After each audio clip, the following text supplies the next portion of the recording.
A service of KIBMradio.com, the Internet's home for an all old-time radio.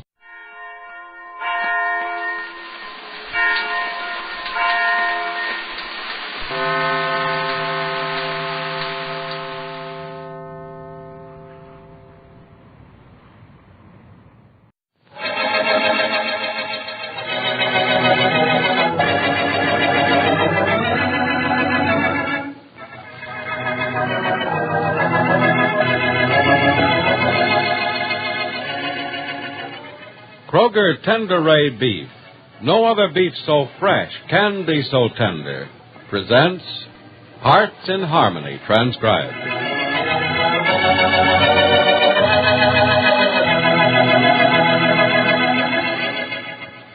You know it'll be an eventful day when you can buy just as much fresh and tender Kroger Tender-Ray Beef as you want. Listen, though, speaking of important occasions, there's a big event taking place right now at your neighborhood Kroger store. It's a special feature of delicious Kroger selected seafoods. The finest selection and the very best flavored seafood and fish in town. There's saltwater and freshwater fish. Fish for baking, for frying, for broiling, and fish for chowder. And every morsel is firm-fleshed, tender, delicious. Just the kind of fish your family will love. You see, Kroger Selected Seafoods have that fresh-caught flavor because they're rush-delivered to your neighborhood Kroger store by Kroger's own special rush delivery system. And after delivery, that tangy flavor of the sea is preserved and protected for your enjoyment through precision refrigeration. And something else you'll want to keep in mind is that Kroger Selected Seafoods are priced to save you money. So plan to get some Kroger Selected Seafood soon. Visit your Kroger store and make your choice from the tempting variety you'll find waiting for you there. Remember, Kroger Selected Seafoods are an exclusive Kroger feature, available at your Kroger store only.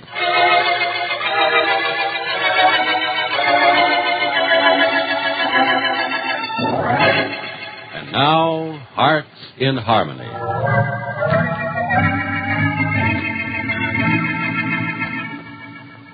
In the forest at the far end of Rossville Lake, Bill Carver and Jerry Manson were about to take final vengeance on Penny Gibbs. When suddenly, as if from nowhere, Freddie Lang appeared. He took the pistol out of Jerry Manson's hand and threw it in the lake, and then turned to fight Bill Carver. As the fight continues, Jerry Manson yelled, Bill, you have him down now. Hit him hard and finish it. You just think you got me down, Carver? Freddie, you're on top of him. Hit him hard. Oh, Freddie, hit him. You can't win against Bill, so don't ask him to, Penny, because he can't do it. Oh, no, Freddie, you're making him quit.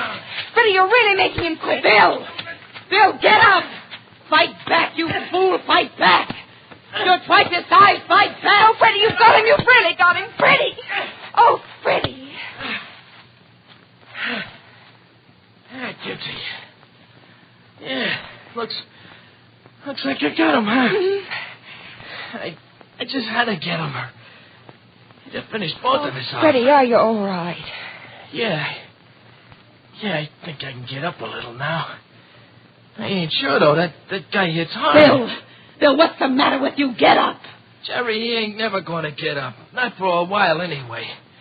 He got up pounding like he's never had before. Maybe you fought him and won, but you're not going to beat me. If I was you, I'd just stand right there, Jerry, and don't move. I got a gun, see? You see it? A gun? I thought you threw it in the lake. Yeah, that was Bill's gun. This one's mine. I didn't have time to use it before. I'd have saved myself the trouble of having to knock him asleep. Now, you just stand there and be a good girl, Miss Manson. Gibbsy. Oh, yes, Freddie. Where's the rope that they had your hands tied up with? Right here on the ground. Can you tie up knots? Good tight knots? Yes, I think so. Okay. Jerry, put your hands behind your back. Go on, do like I say. Please don't tie me up. Are you begging now, Jerry? Do like I tell you, Jerry, or I won't wait a couple of days to pull a trigger on this gun. All right. That's better. All right, Gibbsy, get the rope. All right, Freddie, I have it. Now tie her hands behind her. Good and tight, too. So tight it's going to hurt her. Don't care how much it hurts either, 'cause she didn't care nothing about how you felt before. I think just good and tight will be safe enough for Don't me. take no chances on her, Gibbsy. You know, that's a good way to get your neck in a sling. And still, Jerry. Hey, you come with that rope. I'm almost finished, Freddie. You don't have to break my wrist. Jerry, I'm do you? sorry, but I think Freddie's right. Foolish to take chances with you. Ow! Don't let the ouch worry you, Gibbsy. She was trying to make you say more than just ouch before. Did you get her tied? Yeah. Good and tight, too. Swell. Now take her back to the car. All right. What about Bill? I'm turning him over. Tying him up. Waiting for him to come to. Guess you better wait here till he does, Gibbsy. I don't want to let you out of my sight until we got them both in a good, safe place. Well, where will we take them, Freddie? Gibbsy, for a smart dame, you sure can ask some awful dumb questions. We're heading these two back to the cops. And for the first time in my life, Gibbsy, I'm going to be glad to see you at jail.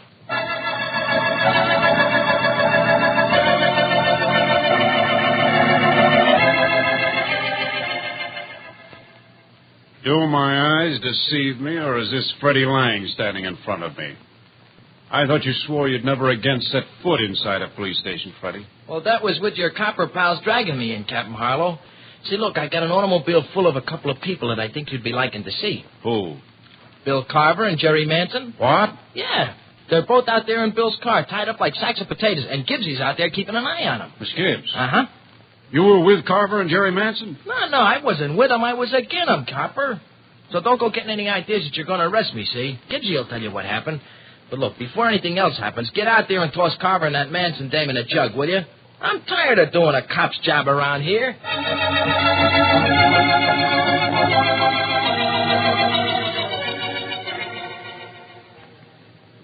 It's good to be home, Gibbsy. Wonderful, Freddie. Too bad there wasn't no reception committee to greet you. We're here all alone. Well, Patton says that and the baby will be here soon enough. Oh. Oh, Freddie Hall, I thank you for all you've done. Well, that'll be easy, Gibbsy. Just don't call me a liar every time I open my yap, huh? Have I done that? Well, honest. All I've had to do was to say good morning to you lately, and you'd say I was lying. Freddie. Hey, look, speaking of morning, what time is it anyway? Golly, it's 10 o'clock. We've been up all night. I guess that's maybe why I feel sort of funny in the stomach, huh? No, that's just nerves. I feel all jumpy inside, too. You're lucky you can feel anything right now. I know. I hate to think what would have happened to me or where I'd be if you hadn't come along. I didn't mean for you to bring that up, Gibbsy. I just meant that... Well, I thought... I didn't mean nothing, I guess. You know, Freddie, I'd forgotten that you played the piano. I ain't touched it at all since you disappeared, Gibbsy. Touch it now. I just did. No, play something. I'd like to know that everything's back to normal. I would if you do. Well, my hands are kind of beat up, Gibbsy. You know, that guy Carver has a tough jaw. But I'll try, if you want me to. Mm-hmm. I want you to. Okay. How about this?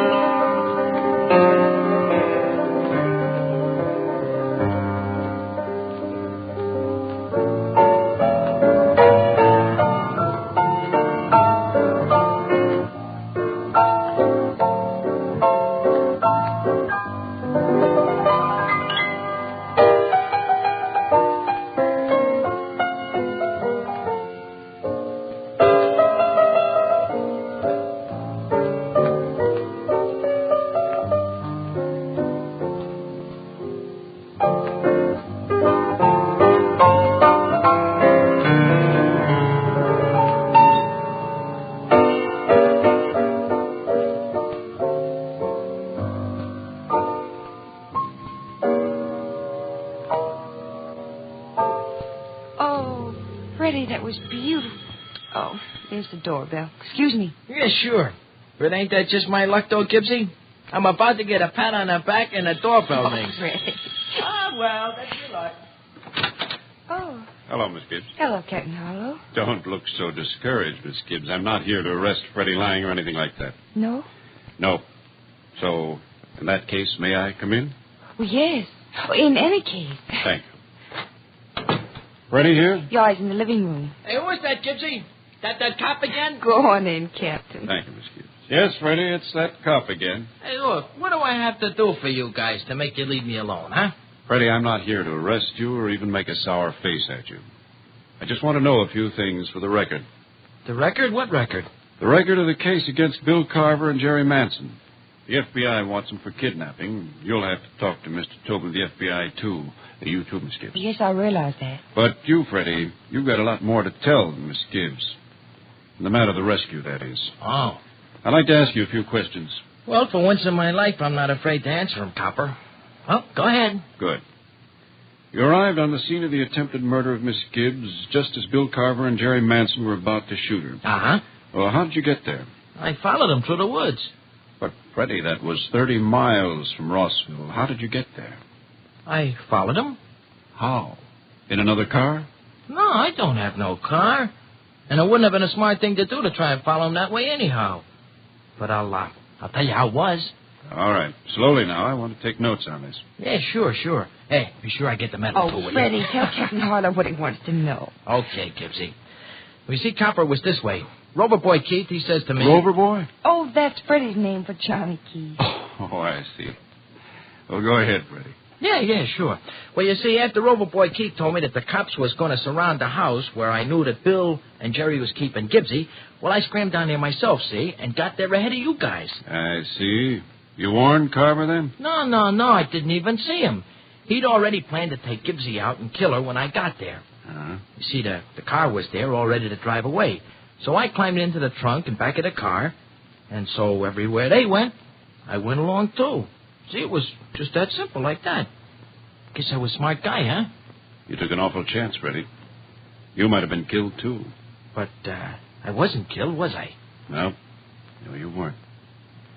Look, Freddie, if you don't mind shaking hands with a copper, I'd like to shake hands with you. Nah, I don't mind at all, if you don't. Good. Good work, boy. I want to apologize for thinking all the things I did about you. You mean that now I'm okay with the cops in this town? Yes, Freddie, if you've done anything wrong in this town in the past, you're forgiven, completely forgiven. The slate is clean. Oh, you wiped the slate clean, huh? Well, look, you want to wipe one more thing off of it while you're at it? What do you mean? Well, you see, I thought I ought to have a gun while I went out there to give Gibbsy a hand. You had a gun? Oh, yes, he had a gun, Captain, but he needed it. Jerry was still a problem after he got through with Bill Carver. Yeah, but I don't need the gun no more, Copper, so if you want to take it back to where I got it... Back where you got it? Yeah. And you can wipe this one off the slate, too, huh? You see, I didn't have the time nor the dough to buy a gun when I was going out after Gibbsy, so I had to bust into Grimes' store and steal one. Oh, Freddie. Now you can wipe that little thing off the slate, too, can't you, Copper? Well, I guess.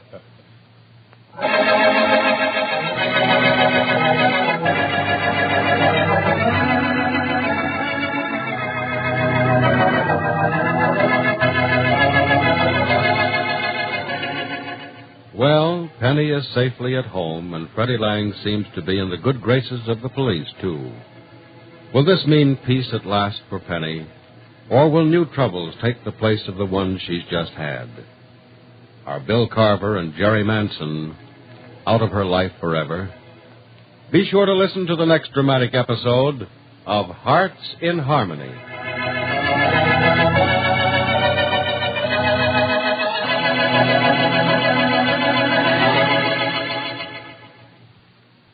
When you visit your neighborhood Kroger store, you'll find that there's still not much chance of getting famous Kroger Tenderay beef. But you'll make another discovery, and a mighty delightful one. You'll find waiting for you a marvelous variety of this exclusive Kroger feature, Kroger Selected Seafood. You've never seen finer-looking saltwater and freshwater fish, and you've never eaten finer-flavored seafood either. Yes, Kroger Selected Seafood is tender and delicious, just chock full of real ocean-fresh flavor. Make up your mind right now to treat your family to a shore dinner. Countdown for blast off. X minus 5, 4, 3, 2, X minus 1, fire.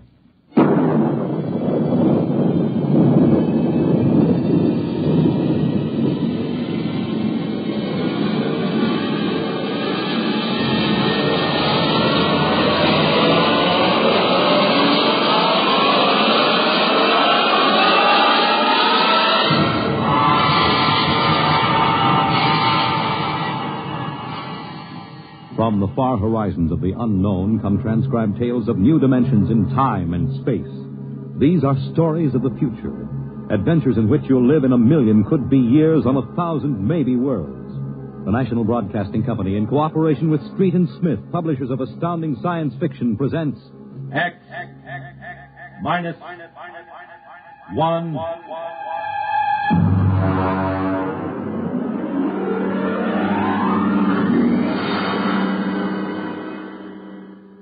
Tonight, a Ray Bradbury story, Marionettes Incorporated.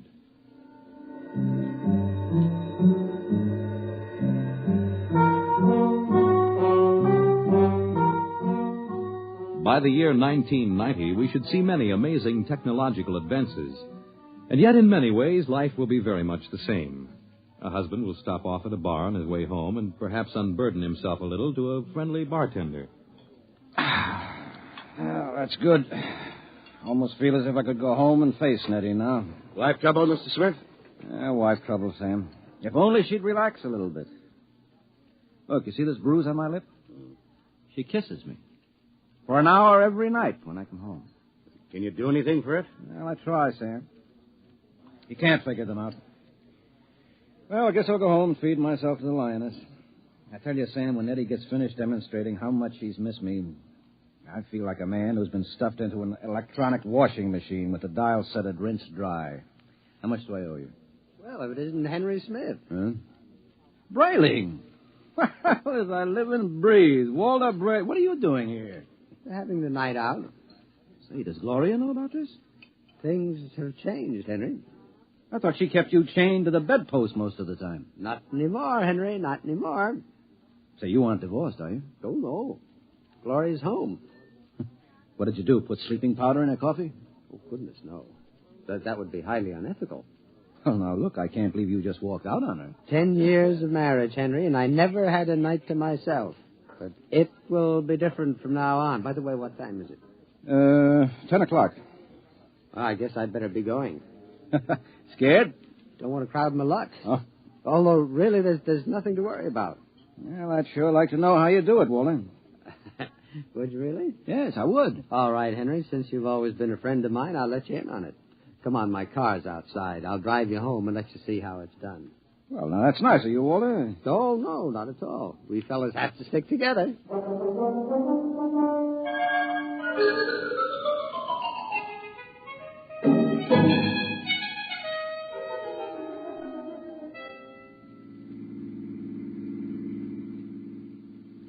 I don't suppose you know how Gloria and I came to be married in the first place. No, I don't. Well, one evening, she threatened to tear off her clothing and call the police unless I married her. No. Oh, yeah.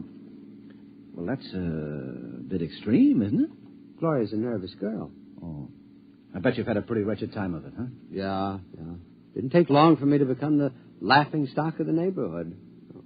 Henpecked Brayling, they used to call me. I know that. But things are changing now. See this? What's this? A single ticket to Rio on the morning rocket. I have hotel reservations there for a month. A whole month, Henry, to have a fling. Well, won't Gloria make trouble over there? Well, that's the amazing part of it, Henry. She won't even know that I'm gone. Huh? And I'll be back in a month and no one the wiser. You don't believe it, do you? Well, frankly, no. Just how are you going to swing it, Walter? That's the secret, Henry. I tell you, it is the most wonderful thing ever invented. Worth every cent I paid for it. Well, what is it? I'm going to show you. Now, here's my house. You notice the lights are all out? Uh-huh.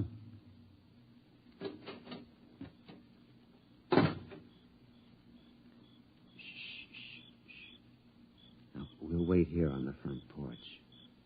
Say, Walter, you haven't gone off your rocker, have you? Shh. Let me see. I meow twice. That's it. Meow. Meow. Now watch the window in my bedroom. It looks as if somebody's... Hey, there's a man up there. He's looking out. Good. He sees me. Now he'll be down directly. Oh, now look, isn't this a bit embarrassing for you, Walter? No, not at all. You'll find out. Here he comes. Hello, B2. Good evening, Mr. Braley. Either I'm going out of my mind or there are two of you. You never told me you had a twin brother. I don't. Look, if this fellow were in the pajamas, I couldn't tell you apart. Well, that's the secret, Henry. Everything go all right, B2? Just fine, Mr. Braley. I suppose my wife was in her usual good form this evening? Well, as a matter of fact, we spent the evening playing gin. No screaming, shouting, accusations? No, sir. No, it was a very quiet evening. Well, but this is even better than I thought. Marionettes Incorporated aims to satisfy, sir. Did he say Marionettes Incorporated? That's right, Henry. Now look him over. Isn't he excellently fashioned? You wouldn't dream he was a robot, a marionette. No, I don't believe it. Well, it's against the law, of course, to duplicate a human like this, but it's well worth the opportunity. I still don't believe it. You can't tell him from a human. Well, only one way. Put your ear next to his chest. Huh? That's it. Now listen. It's machinery. Walter, old man, how long has this been going on? Well, I've had him a month. I keep him in the cellar in my toolbox. And tonight I told Gloria that I'd like to be excused for 5 minutes to run down to the cigar store. Uh-huh. She agreed. I went down the cellar, took out Brayling, too, and sent him back upstairs to sit with my wife till I got home. That's miraculous. Of course, Walter, it doesn't seem quite ethical somehow. Oh, nonsense. Highly ethical. Hmm? I've been home all evening. I shall be home with her for the next month. In the meantime, another gentleman named Walter Brayling will be in Rio having the time of his life. Well, can he walk around without fuel for a month? He refuels himself. Oh. He's built to do everything. Eat, drink, sleep. You'll take good care of my wife, won't you, B2? Well, your wife is rather nice. I've grown quite fond of her. There, you see? Yeah, Walter, man, how long has this Marionettes Incorporated outfit been in business? Secretly for 2 years now. Why? Well, I wonder, you suppose there's a possibility that I might get in touch with him? You? Hmm. But your Nettie is madly in love with you. Well, I know that, but even so, just a little respite, a night or two once a month, huh? But she loves you dearly. So much she can't bear me to leave her for half an hour. You know that lately she's taken to calling me up at work 10 or 12 times a day, talking baby talk? Your Nettie? My Nettie. So now what do you say, old man, huh? As a favor to an old buddy, huh? A fellow lodge member? Well, I could put you in touch with the man who makes them. Of course, you'd be pledged to secrecy once you learned where he's located. Oh, naturally. Very well, then. Here's his card. Marionettes Incorporated. W. Zeig, proprietor and owner. New humanoid plastic 1990 models guaranteed against wear. Our motto, no strings attached. Address, the Jumble Shop, 43 South Wesley Drive. Mr. Zeig will take care of you. He's a charming fellow. Real craftsman. Say, that's wonderful, Walt. I'll see him first thing tomorrow. Well, I better be getting home now. Nettie is probably splitting a gasket. Well, see you around, old man, after I get back from Rio. While I'm gone, you might drop around regularly, just as you always have. Treat Brayling, too, here, as if he were me. Otherwise, Gloria might be suspicious. Yes, fine, I'll do that. Oh, before I go, these marionettes, they're safe, aren't they? Oh, absolutely. Tell him, B2. Oh, we're guaranteed. Well, that's fine. Well, good night, Walter. Good night, B2. Good night, Mr. Smith. Good night, Henry. Well, I'm glad someone else will have a chance at a little happiness and freedom. All right, Brayling, too. It's back into the cellar box for you. Come on, down the steps. That's it.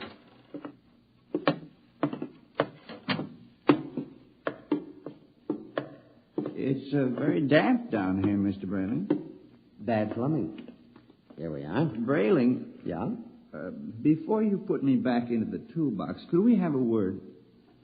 Certainly, old man. Now, this toolbox. Yes, what about it? Well, I don't like it, Mr. Brayling. Why not? Well, it's cramped. Oh.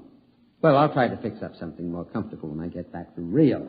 All right, now, before Gloria gets worried. Back into the... Marionettes are made to move, not keep still. Now, how would you like to lie in a stuffy old box most of the time?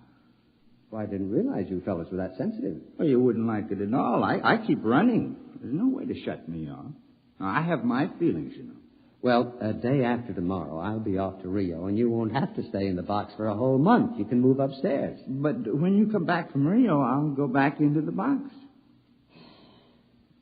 Mr. Zeig didn't tell me at Marionettes Incorporated that it was possible to get a difficult specimen. Oh, well, there's a lot he doesn't know about us. Look here, B2. This has gone far enough. I'll never get to Rio. Come on now, into the box. And another thing. Well? Your wife. Yes, what about me? I've grown quite fond of her. I'm glad that you enjoy your employment. You'll have the whole month. I'm afraid you don't quite understand, Braylon. I've fallen in love with her. Yes, well, all right. You what? Well, you see, you just don't appreciate it. Maybe if you hadn't acted so meek and apologetic about everything, well, she'd have a little more respect for you as a man. You aren't supposed to behave like this, you know. I think I could be very happy if I were married to Gloria. Aren't you forgetting that you are nothing but a big, overgrown puppet? Now, careful, Brayling. I'm sensitive. I'm sorry. Look, you wouldn't mind waiting here a moment, would you? I have to go upstairs and make a phone call. To whom? Nobody important. I have to call Henry Smith about something. You're lying. Now, you're going to call Marionettes Incorporated and tell Mr. Zeig to come and get me. No, really, I'm not. I was... B2, stay away. Now, stand where you are, Brayling. B2, take your hand off my arm. arm. No, Brayling. What are you going to do? Nothing much. I'm just going to put you in the toolbox, lock it, and lose the key. Then I'll buy another ticket to Rio, and Gloria and I can have a wonderful vacation. You're insane. Oh, am I? Now, wait a minute. Hold on, B2. Don't be rash. Now, let's talk this over. Goodbye, Brayling. Now, B2, stop it. Don't. Let go. Into the box, Brayling. There. Let me out. Let me out. Walter. Yes, Gloria? Well, what in the world are you doing down there at this time of night? Well, nothing, lover. The pipes were knocking, and I'm just making sure the boiler hasn't exploded. Now, you go to bed, and I'll be up soon. Hurry, won't you? We had such a nice evening. I'm lonesome for you. You won't ever be lonesome again, darling. Never again.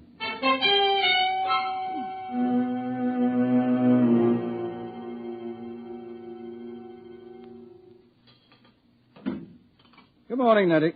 Good morning, darling. How are you? Have a nice time last night? I missed you so. Mm-hmm. Is breakfast ready? Well, aren't you going to kiss me good morning? Huh? Oh, yes, I suppose so. You're so wonderful, Henry. I guess I'm the luckiest person in the world. Mm-hmm. Now, here's your coffee. How would you like your eggs? Oh, any way at all. But I want to please you. Look, skip the eggs this morning. But you have to eat to keep well, darling. I'm very healthy. I have an early business appointment this morning. Oh? Yes, it's a friend of Walter Brayling's. I met Walter last night. Oh? Yes. So, I better be off. Now, Nettie, don't look as if I were on my way to Rio or something. Well, it's just that I miss you so. I want to be with you all the time. Oh, dear, do I have to go through this every morning? I'll be back at supper.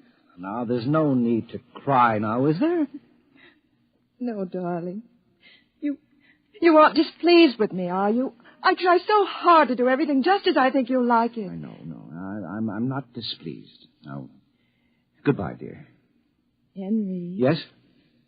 You forgot to kiss me goodbye.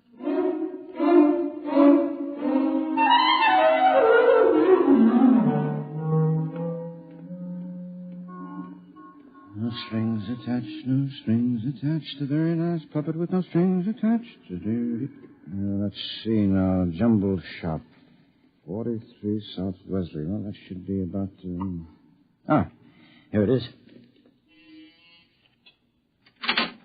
Yes? Mr. Zeig? Yes? Walter Brayling recommended me. Enter. Thank you. Your name? Henry Smith, 55 Evergreen Place.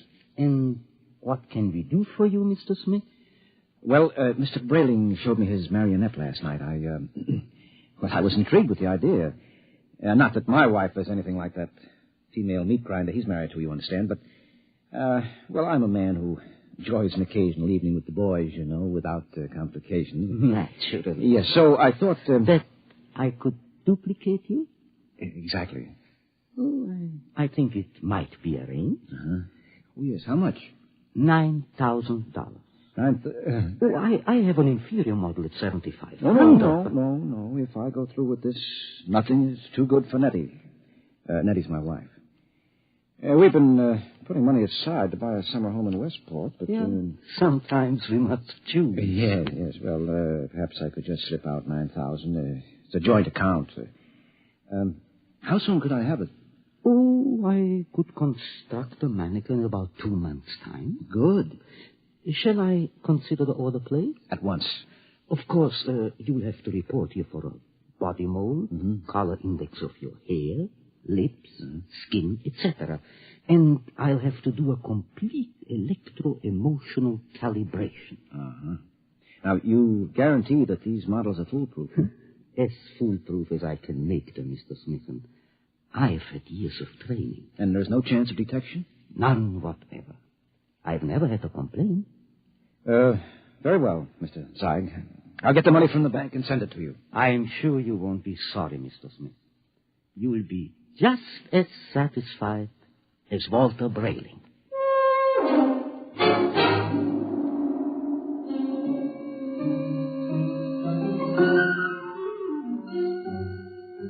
Oh, Teller. Yes, Mr. Smith? I'd like to cash this draft on my joint account, please. Yes, sir. $9,000, sir? That's right. Oh, I'm afraid that's impossible, Mr. Smith. Impossible? My wife and I have a good $15,000 in our account. You're mistaken, Mr. Smith. Well, I know. Here's your card, sir. You see, Mrs. Smith withdrew $10,000 recently. $10,000? Without even telling me? I remember it distinctly, Mr. Smith. She said it was for a surprise for you. Oh, good Lord, she's bought that house in Connecticut. My birthday is next week. Oh, no. I've got to borrow it somewhere. I've already contracted... Yes, sir. Quite a surprise for you. Mr. Smith?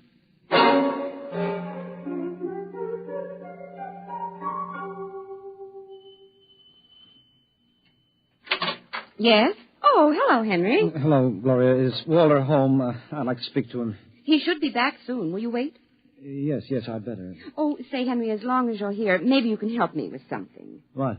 I went downstairs to get an old suitcase a little while ago, and I heard the strangest noises near that old tool chest of Walter's. He mentioned that the boiler was acting up, and, well, I'm afraid to go down there again. I wonder if you'd take a look. What kind of noises? Like a thumping sound. Mm-hmm. Well, maybe I'd better go down, Gloria. You stay up here. Should I call a plumber, do you think? No. I'll take care of it. Well, it's right down those stairs. All right, I'll have a look.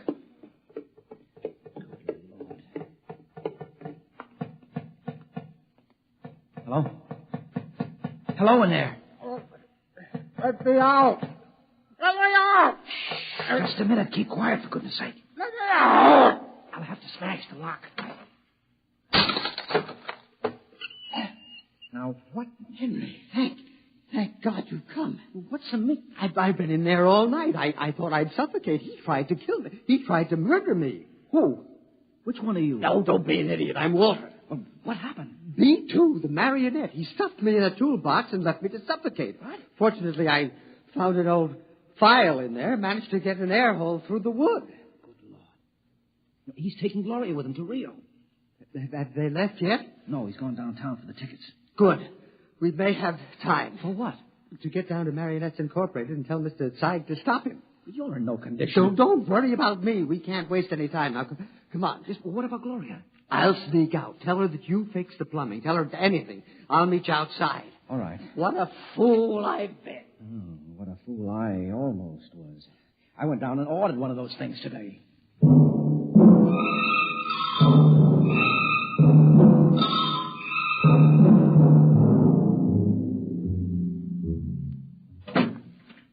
Gloria. Gloria, love. Yes, darling. Did you get the tickets to Rio? Right here in my wallet. A honeymoon for two under the Pampas moon. Oh, Walter, it's so nice to have you like this. Oh, you like the change? I don't know what did it, but whatever it is, I'm in favor of it. I hope it's permanent. Well, I intend to see that it is.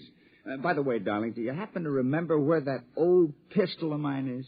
Pistol? Yeah, I just thought, since we're going to be traveling in strange countries, well, it wouldn't hurt to bring it along. Well, I think it's here in the sideboard. There. You know how frightened I am of these things. Well, I'll be very careful of it. Now, in fact, I think I'll go down to the basement and practice. Not really shooting it, of course, just to make sure it's in good working order. Well, now, do be careful, darling. Oh, I will. If you should hear a shot, now, don't be frightened. I may fire it into a block of wood just to test it. Perhaps I'll fire it into that old tool chest of mine. That should absorb it. Oh, speaking of that tool chest... What about it? It reminds me that Henry Smith was here. Oh? Yes, I heard some noises downstairs, and he went to fix the plumbing. Oh, is he still down there? No, he left. I really don't understand it. He seemed so anxious to see you before he went down to the cellar. And then he just left. Did he stop the noises? Well, he must have. I don't hear them. Yeah, I see. What is it, dear? Well, I have to go out for a while, darling. But, Walter, we have to pack if we're leaving. Well, I'll be back soon. There's something very important I have to attend to. What is it? Well, just some personal business with Henry Smith. Now, please excuse me, darling. And now, don't worry. When I get back, everything will be fixed once and for all. Oh, we can enjoy the rest of our lives just as though the old Walter Brayling never existed.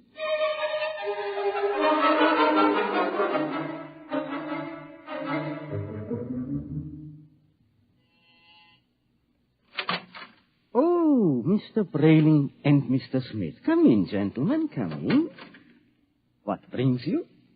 Mr. Zeig, you told me your marionettes were foolproof. They are. My personal guarantee goes with We know each all one. about your personal guarantee. Except that Mr. Brayling's dummy knocked him out, stuffed him in a toolbox to suffocate, and is making plans to run away with his wife. Oh, dear. Yes, well, Mr. Zeig.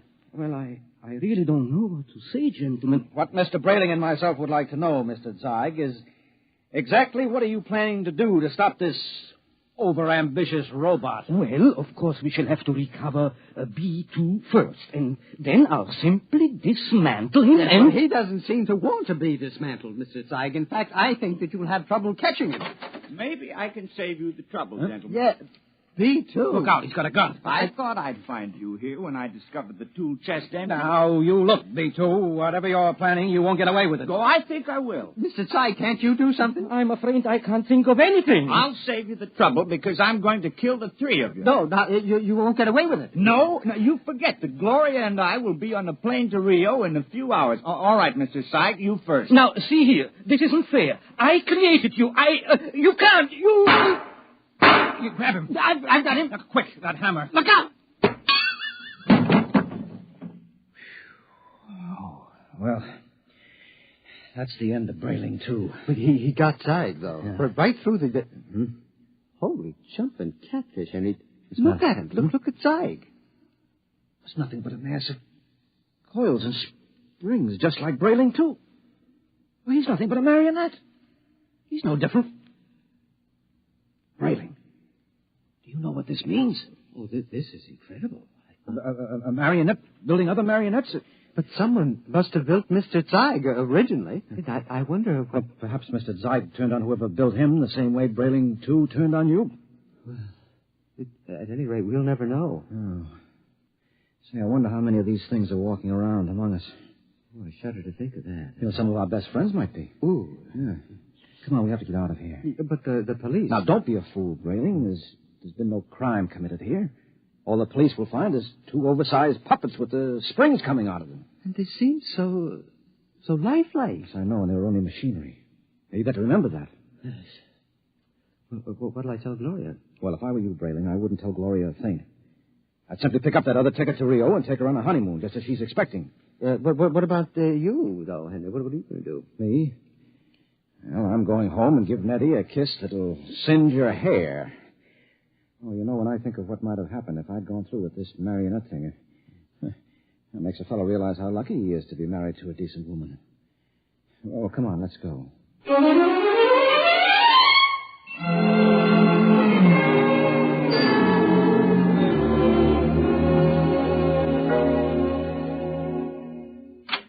Eddie?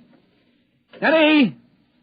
Where are you, sweetheart? In here, darling. Oh, I've missed you today. Come here. Oh, Henry. Oh, you look tired, darling. Can I do something for you? Just tell me I'm yours to command. Oh, man's a fool to jeopardize a nice home and a loving wife like you. Oh, you do love me, don't you, Nettie? Oh, you know I do. Here, let me get your slippers on. No. Oh, it feels good to sit back on the sofa and relax. Oh, you don't know what a trying day I've had. Oh, I can see you're all upset. It isn't anything I've done, is it, dearest? Oh, no. Well, in a way, something you've done is connected with it, yes. What's that, darling? The money. Money? Now, I know you wanted to surprise me with the house, darling, but really you shouldn't have taken that money out of the bank without consulting me. Henry, I don't even know what you're talking about. Now, Nettie. But I don't. Nettie. Oh, you're so upset, darling. If it's anything important, let's talk about it later. Meanwhile, why don't you just put your head on my shoulder and rest? Well, I must admit that sounds enticing. Here, let me make you comfortable. There. Hey, just close your eyes. That's it.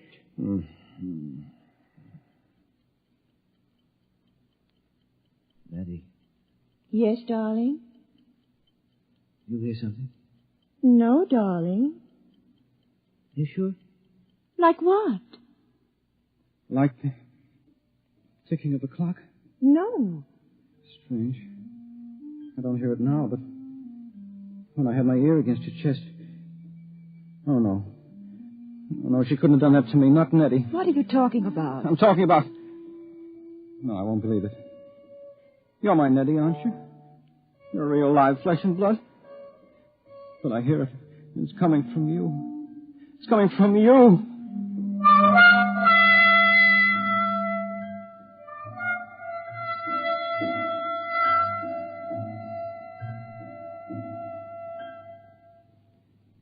You have just heard X-1, presented by the National Broadcasting Company in cooperation with Street and Smith, publishers of astounding science fiction. Tonight, by transcription, X-1 has brought you Marionettes Incorporated, written by Ray Bradbury and adapted for radio by George Lefferts. Featured in the cast were Les Damon, Dick Hamilton, Carl Swenson, Theo Getz, Arthur Cole, Bob Hastings, Freddie Chandler, and Ginger Jones. Your announcer, Fred Collins.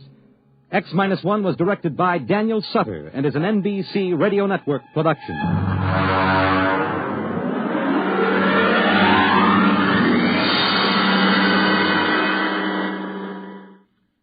Pro Football Championship, Los Angeles Rams versus Cleveland Browns, Monday, NBC Radio.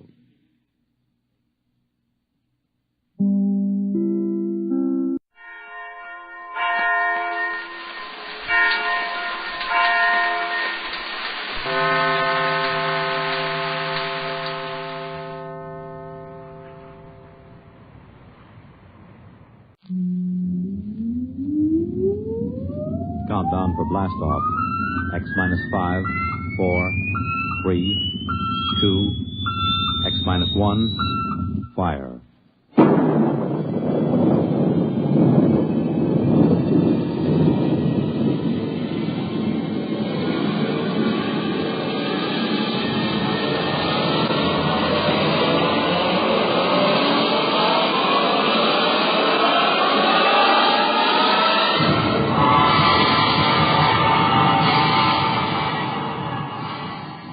From the far horizons of the unknown come transcribed tales of new dimensions in time and space. These are stories of the future, adventures in which you'll live in a million could-be years on 1,000 maybe worlds. The National Broadcasting Company, in cooperation with Street and Smith, publishers of astounding science fiction, presents X-1.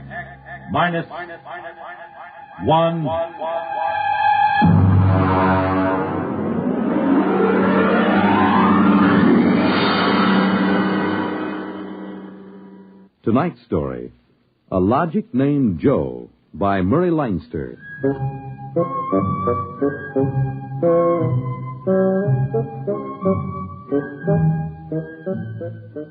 It was on the 3rd day of August that Joe came off the assembly line. And on the 4th, Maureen came into town. And that afternoon, I saved civilization. Maureen is a blonde I was crazy about once, and Joe is a new 1974 model Logic that I've got stored away down in the cellar.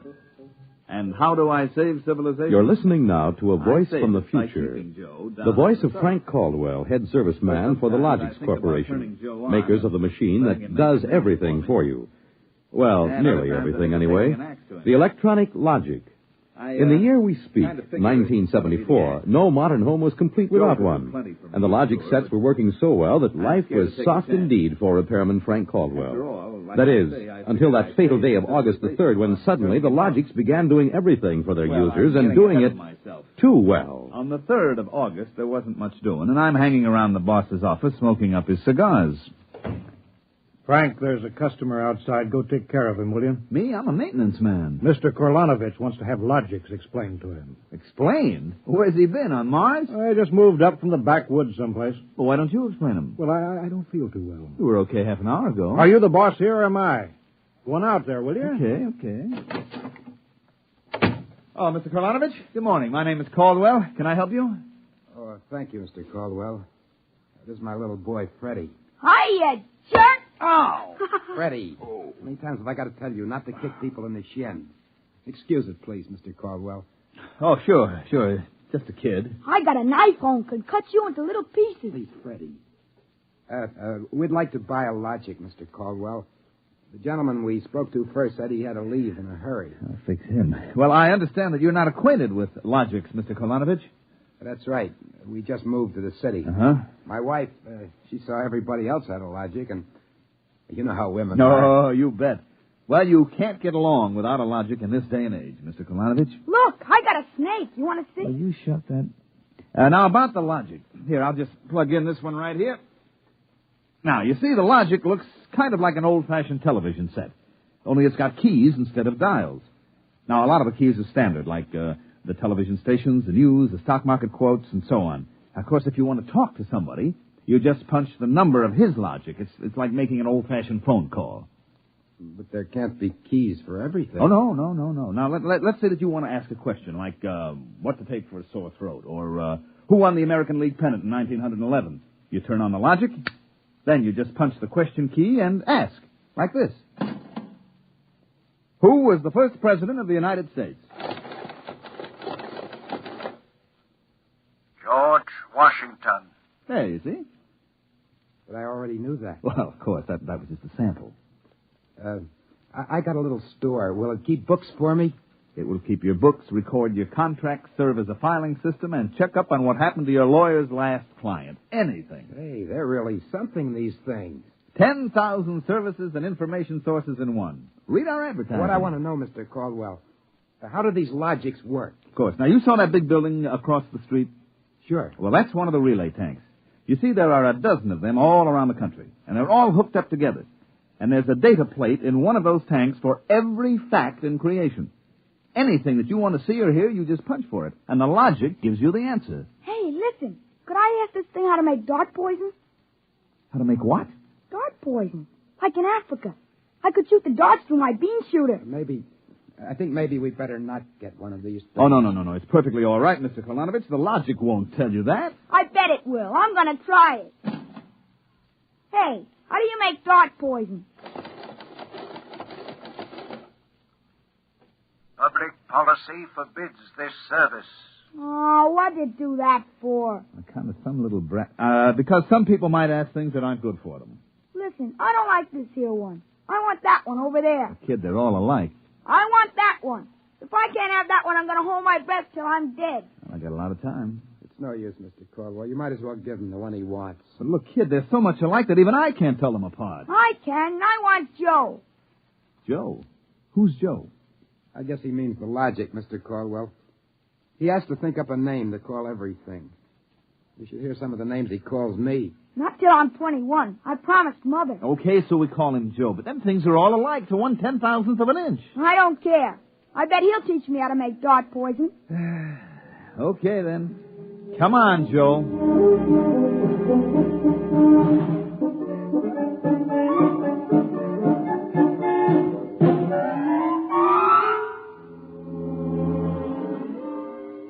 So he keeps yelling, I want that one. I want that one. I'm going to call him Joe. Mike, I tell you, I could have wrung his neck. How many cards? I'll draw 2. What a holy terror. He had his father scared to death. It's too bad that kid ain't mine. I'd show him quick enough who was boss in the family. Uh-oh, holy smoke. What's the matter? I'm sorry, fellas. I got to hold up the hand a minute. I just remembered. Oh, I got to call my wife. Let her wait. You ever met my wife? Hey, what's the matter with this thing? It ain't getting my house. Announcing new and improved logic service. Your logic is now equipped to give not only consultative, but directive advice. If you want to do something and don't know how to do it, ask your logic. Hey, did you guys hear that? Well, they should have told us about that. Oh, it's just somebody trying to pull a gag. Well, it didn't sound like a gag to me. Maybe the boss decided to add a new logic service. Look, the minute the system starts giving advice, some joker like you is going to be asking questions like, how do I get rid of my wife? Oh, no. The boss knows better than to start anything like that. Yeah, but you heard what the logic just said. Oh, listen, the sensor circuits will block the question. You don't believe me? Go ahead and try it. Well, anything for a gag. Okay, logic, I got a question for you. How do I get rid of my wife? Service question. Is your wife blonde or brunette? You guys hear that? She's a blonde. Hexacrylobinatine is a constituent of green shoe polish. Take home a frozen meal containing pea soup. Color the soup with green shoe polish. This poison is fatal to blonde females only. This fact is a product of logic service. You cannot be convicted of murder. It is improbable that you will be suspected. The saints preserve us. It's bound to be right. These things can't make a mistake. Well, Mike, don't just stand there. Check the sensor circuits, quick. Oh, we can't get to them. They're all sealed up. It's supposed to be impossible for them to go out of order. Well, they're out of order now. And I got a feeling that some awful things are going to happen.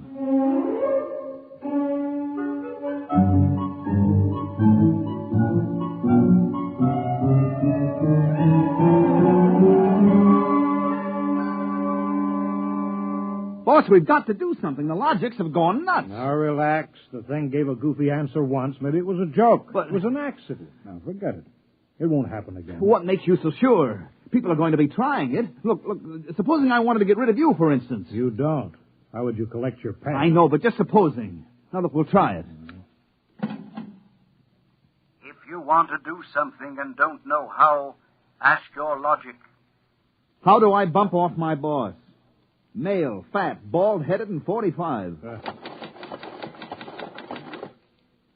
Make some chocolate ice cream containing powdered charcoal in place of half the chocolate. Use Hotso brand charcoal. Hotso contains an ingredient fatal only to fat, bald-headed males. This fact is a product of logic service. Now, look, Frank, I admit these things have gone a little wacky, but there's nothing to worry about. Nothing to worry about? If this keeps up, what do you bet that we'll have to shut down the company? You kidding? We can't shut down the company, and you know it. Logics have taken the place of everything but night baseball. We shut them down, we'd go back to a civilization that we've forgotten how to run. Yes, but, boss, there's no telling what they'll do. Listen, now, you've asked these questions for a gag. Nobody's going to ask them seriously. What you need is a little faith in human nature. Excuse me, it's probably my wife. Cyrus, dear, how do you feel? Why, just fine, sweetheart. What have you been doing? I just called to tell you, Cyrus. I've got your favorite dessert for dinner. Dessert? What kind? Homemade chocolate ice cream. Cyrus, when you taste it, you'll just die. Cyrus, what's wrong? Why don't you answer me, Cyrus? Chocolate ice cream. This can't be happening. Why, this is awful. These logics are dangerous. Have a little faith in human nature. Now, Caldwell, you're the head of the maintenance crew. I'll give you 24 hours to fix these logics or you're fired. Well, now, look, boss. What are you standing there for? Get in the service car. Get moving. Where? Anywhere. Find out what the logics are up to and see that you find out before the logics do.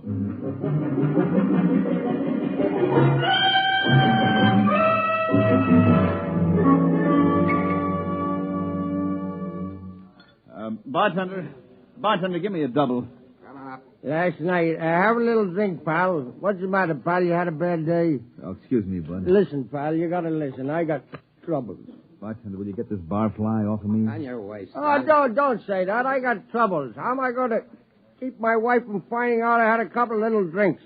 How am I going to do it, huh? Look, mister, it's a hot day, and I've been driving a car around in it, see? And I've been trying to keep a bank president from having apoplexy on account of his logic told him how to rob his own bank. I've been trying to stop 6-year-olds from asking what comes after the bees and the flowers and their fathers from asking how to get $1 million by tomorrow. I've been tripping over dead bodies so artistically croaked that nobody's ever going to find out who done it, and all you got on your mind is how am I going to keep my wife from finding out I've been drinking? Dry up, will you? Go ask the logic. My pal, my boy, where's the logic? Where's that logic? Here, right behind you. Here's a nickel. Listen, I got to hear. Now, come on, logic, old pal. Old pal, be nice. How does a guy keep his wife from finding out he's had a couple of little drinks? Answer me that, huh? Buy a bottle of Franine hair shampoo. It is harmless, but contains an ingredient which instantly neutralizes alcohol. 1 teaspoonful for each jigger you have consumed. Oh, boy, gotta buy a bottle of... what was that again? Supposing it's right, you'll never remember it as far as the drugstore.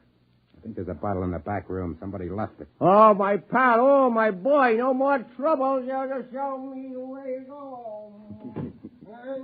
I got a picture of him back there drinking that shampoo. Yeah. Give me another double. I don't know what's worse, to be as low as you or as high as him. Where is he? I know he's here. Where is that bum? What do you want, lady? My husband. I know he's here. Where is he? Show me the way to go. That's him, that no-good louse. I'll show him. Thinks he's coming home staggering again, does he? Well, I'll teach him. Poor guy. Why, my dear, what a surprise to see you here. Archibald, you're sober. Of course, my love. I'm sober as a judge. Then what are you doing in a saloon? Your suspicion wounds me deeply, my love. Let me tell you, my dear, that I have been conducting a research project that is going to make us a fortune. I'm going to patent Soba, the drink that makes happy homes.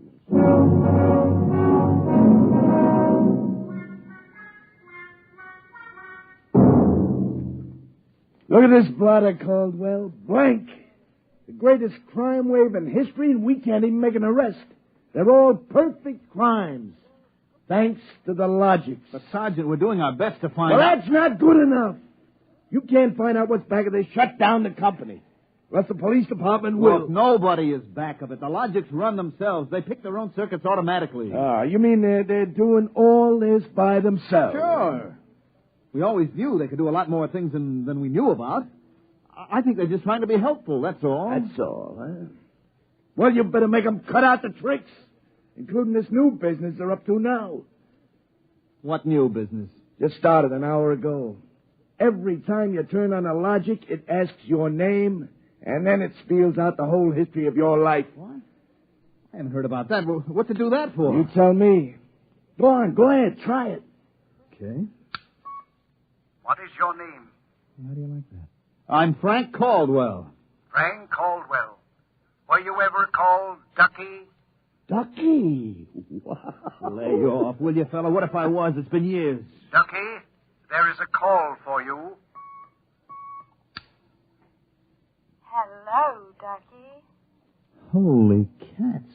Lorraine. Ducky, darling, how marvelous. Hey, let me get a look. Huh? Gosh, Lorraine, where are you? I'm in a hotel. I just got into town. Oh, Ducky, wasn't it smart of the logic to find you? The logic? To find me? I asked it how to find Ducky. You must have an unlisted number, darling. You're not in the directory. Well, how have you been, Lorraine, since I saw you last? I heard you got married. You won't believe me, Ducky, I know, but I've had 4 husbands, and I've never loved anybody as much as I love you. You've divorced 4 husbands? 3. The last one, died unexpectedly. Oh, who unexpected it? He did. But the jury acquitted me, Ducky. They knew it was just a little old accident. So now I'm free again, and we got lots of things to talk over. You come right on over here, Ducky. Oh, well, Lorraine, I'm working, you see, and I'll call you back. All right. Here's a kiss. That'll have to hold you till you get here. Hurry, Ducky. Oh, my back. What am I going to do? Do like you were telling me a while ago. Huh? Calm yourself. Ducky.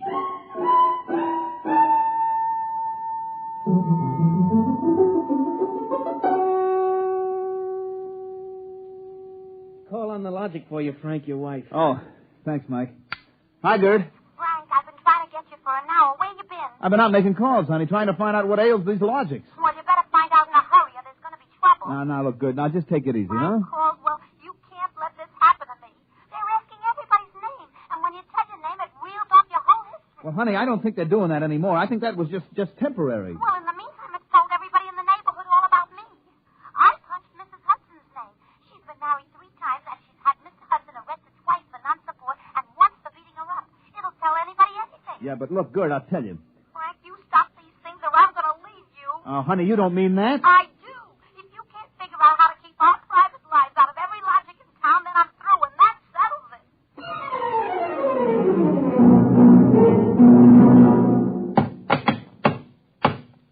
I can't even budge any of these relay plates. Me either. Isn't there some way we can disconnect them? Nope, there is not. They weren't built to be disconnected. The sensor circuits were supposed to take care of cutting them off. Now, see who that's for, Frank. Hello, Ducky, darling. Oh, Lorene, not again. Ducky, darling. I'm so lonesome. Why haven't you come over? Well, I've been busy. Oh, poor Ducky. Look, let's get married.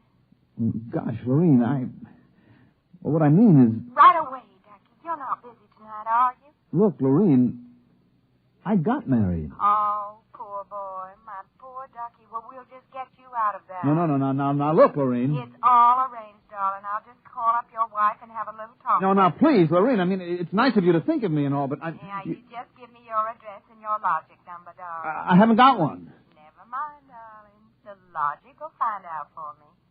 Lorene? Hey, Frank, will you get away from that thing and give me a hand? Yes, Mike, in a minute. First, I've got to call my wife. We got to get out of town. Oh, Lord, I made a mistake. Frank, you're supposed to be helping Mike. Yeah, I am, boss, I am, but I got to make this call. Call? What do I care about your call? President's getting ready to close down the company and declare martial law. Now, for the love of heaven, do something. Yes, boss, I will. I've just got to make this one call before the logics get on my trail. To assist in solving a special problem of logic service, kindly give the following information if possible. Where does Frank Caldwell live? They got me. I'm through.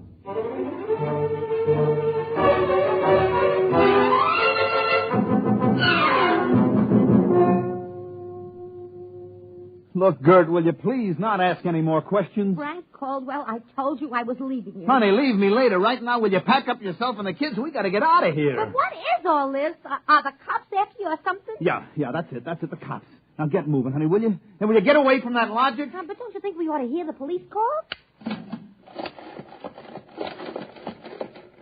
27 and car 31. Detailed to round up all employees of the Logics Company. Use caution. They are suspected of sedition. Holy smoke, the cops are after me. But you just said they weren't. Car 17, proceed to vicinity of 119 East 7th Street. Child terrorizing neighborhood. Use extreme caution. Child is armed with bean shooter using poison darts. Freddie. Who's Freddie? Something I met once in a horrible nightmare. He wanted a logic that would tell him how to make dart poison. They're all alike, I kept telling him. They're all alike. What are you talking about? Oh, I don't know, Gert. All I know is it was a nice world up to yesterday. Now it's like a guy named Joe come along and squashed all our mud pies for us. Looks to me more like it was a logic named Joe. What'd you say? A logic named Joe. A logic name? But they're all alike. Good, baby. Frank, let me go. Don't be so silly. All right, honey, look, you hold the fort. Maybe they aren't all alike. So where are you going? Frank, are you going to make a getaway? Getaway, baby. If you've got the right inspiration, I'm going straight to the middle of this whole jamboree.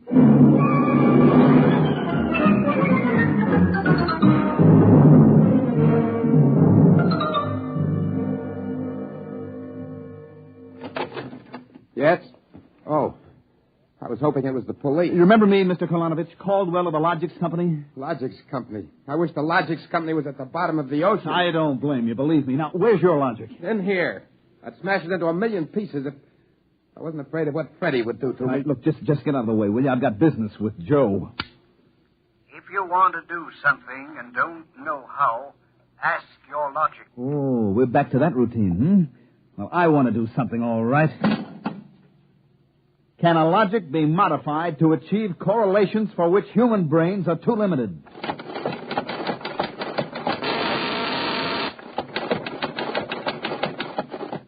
Yes. How great will the modifications be? Microscopically slight. Changes in dimension not detectable even by precision gauges. They can come about only through an extremely improbable accident. And what would this super logic then be able to do? Come on, you, spill it. It could set up entire new combinations of electronic relays, which would bypass the normal sensor blocks, thereby enabling it to perform valuable new services, including the giving of helpful advice on any human problem. And has this accident ever happened?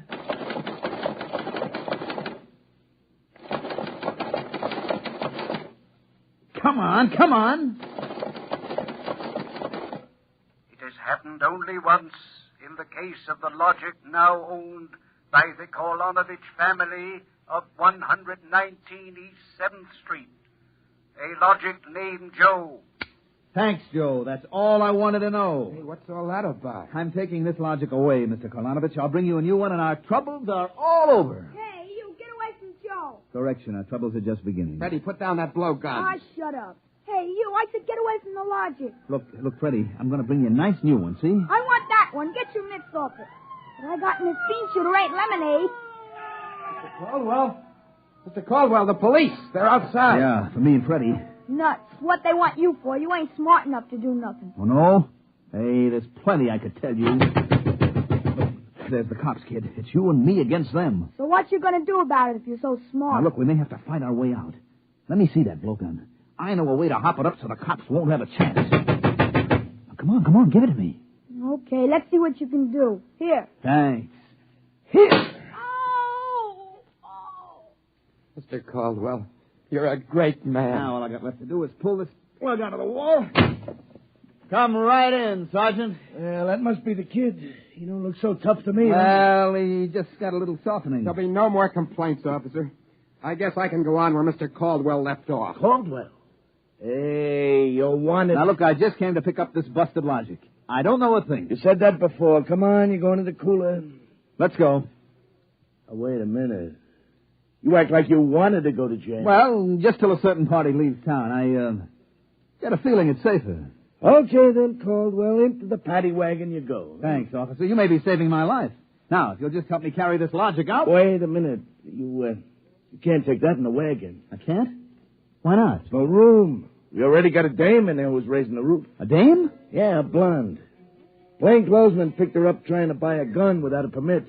She keeps screaming she's going to miss her date with Ducky.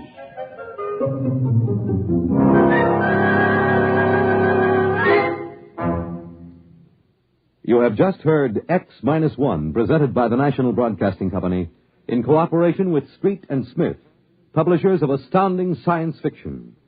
Tonight, by transcription, X-1 has brought you A Logic Named Joe, adapted for radio by Clarice Ross from the story by Murray Leinster. Featured in the cast were Mandel Kramer, Wendell Holmes, Guy Rep, Bill Zuckert, Walter Kinsella, Bob Hastings, Joseph Julian, Joey Fallon, Mary Lou Forster, Ann Thomas, and Mary Patton. Your announcer, Fred Collins. X-1 was directed by Daniel Sutter and is an NBC Radio Network production.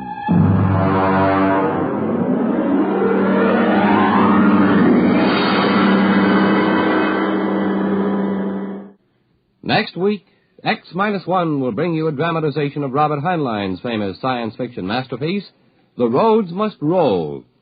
It concerns the day when traffic became so impossible that the engineers took over and banned all automobiles, tore up the superhighways, and built huge mechanized roads which whirled along on giant rotors at speeds up to 100 miles an hour.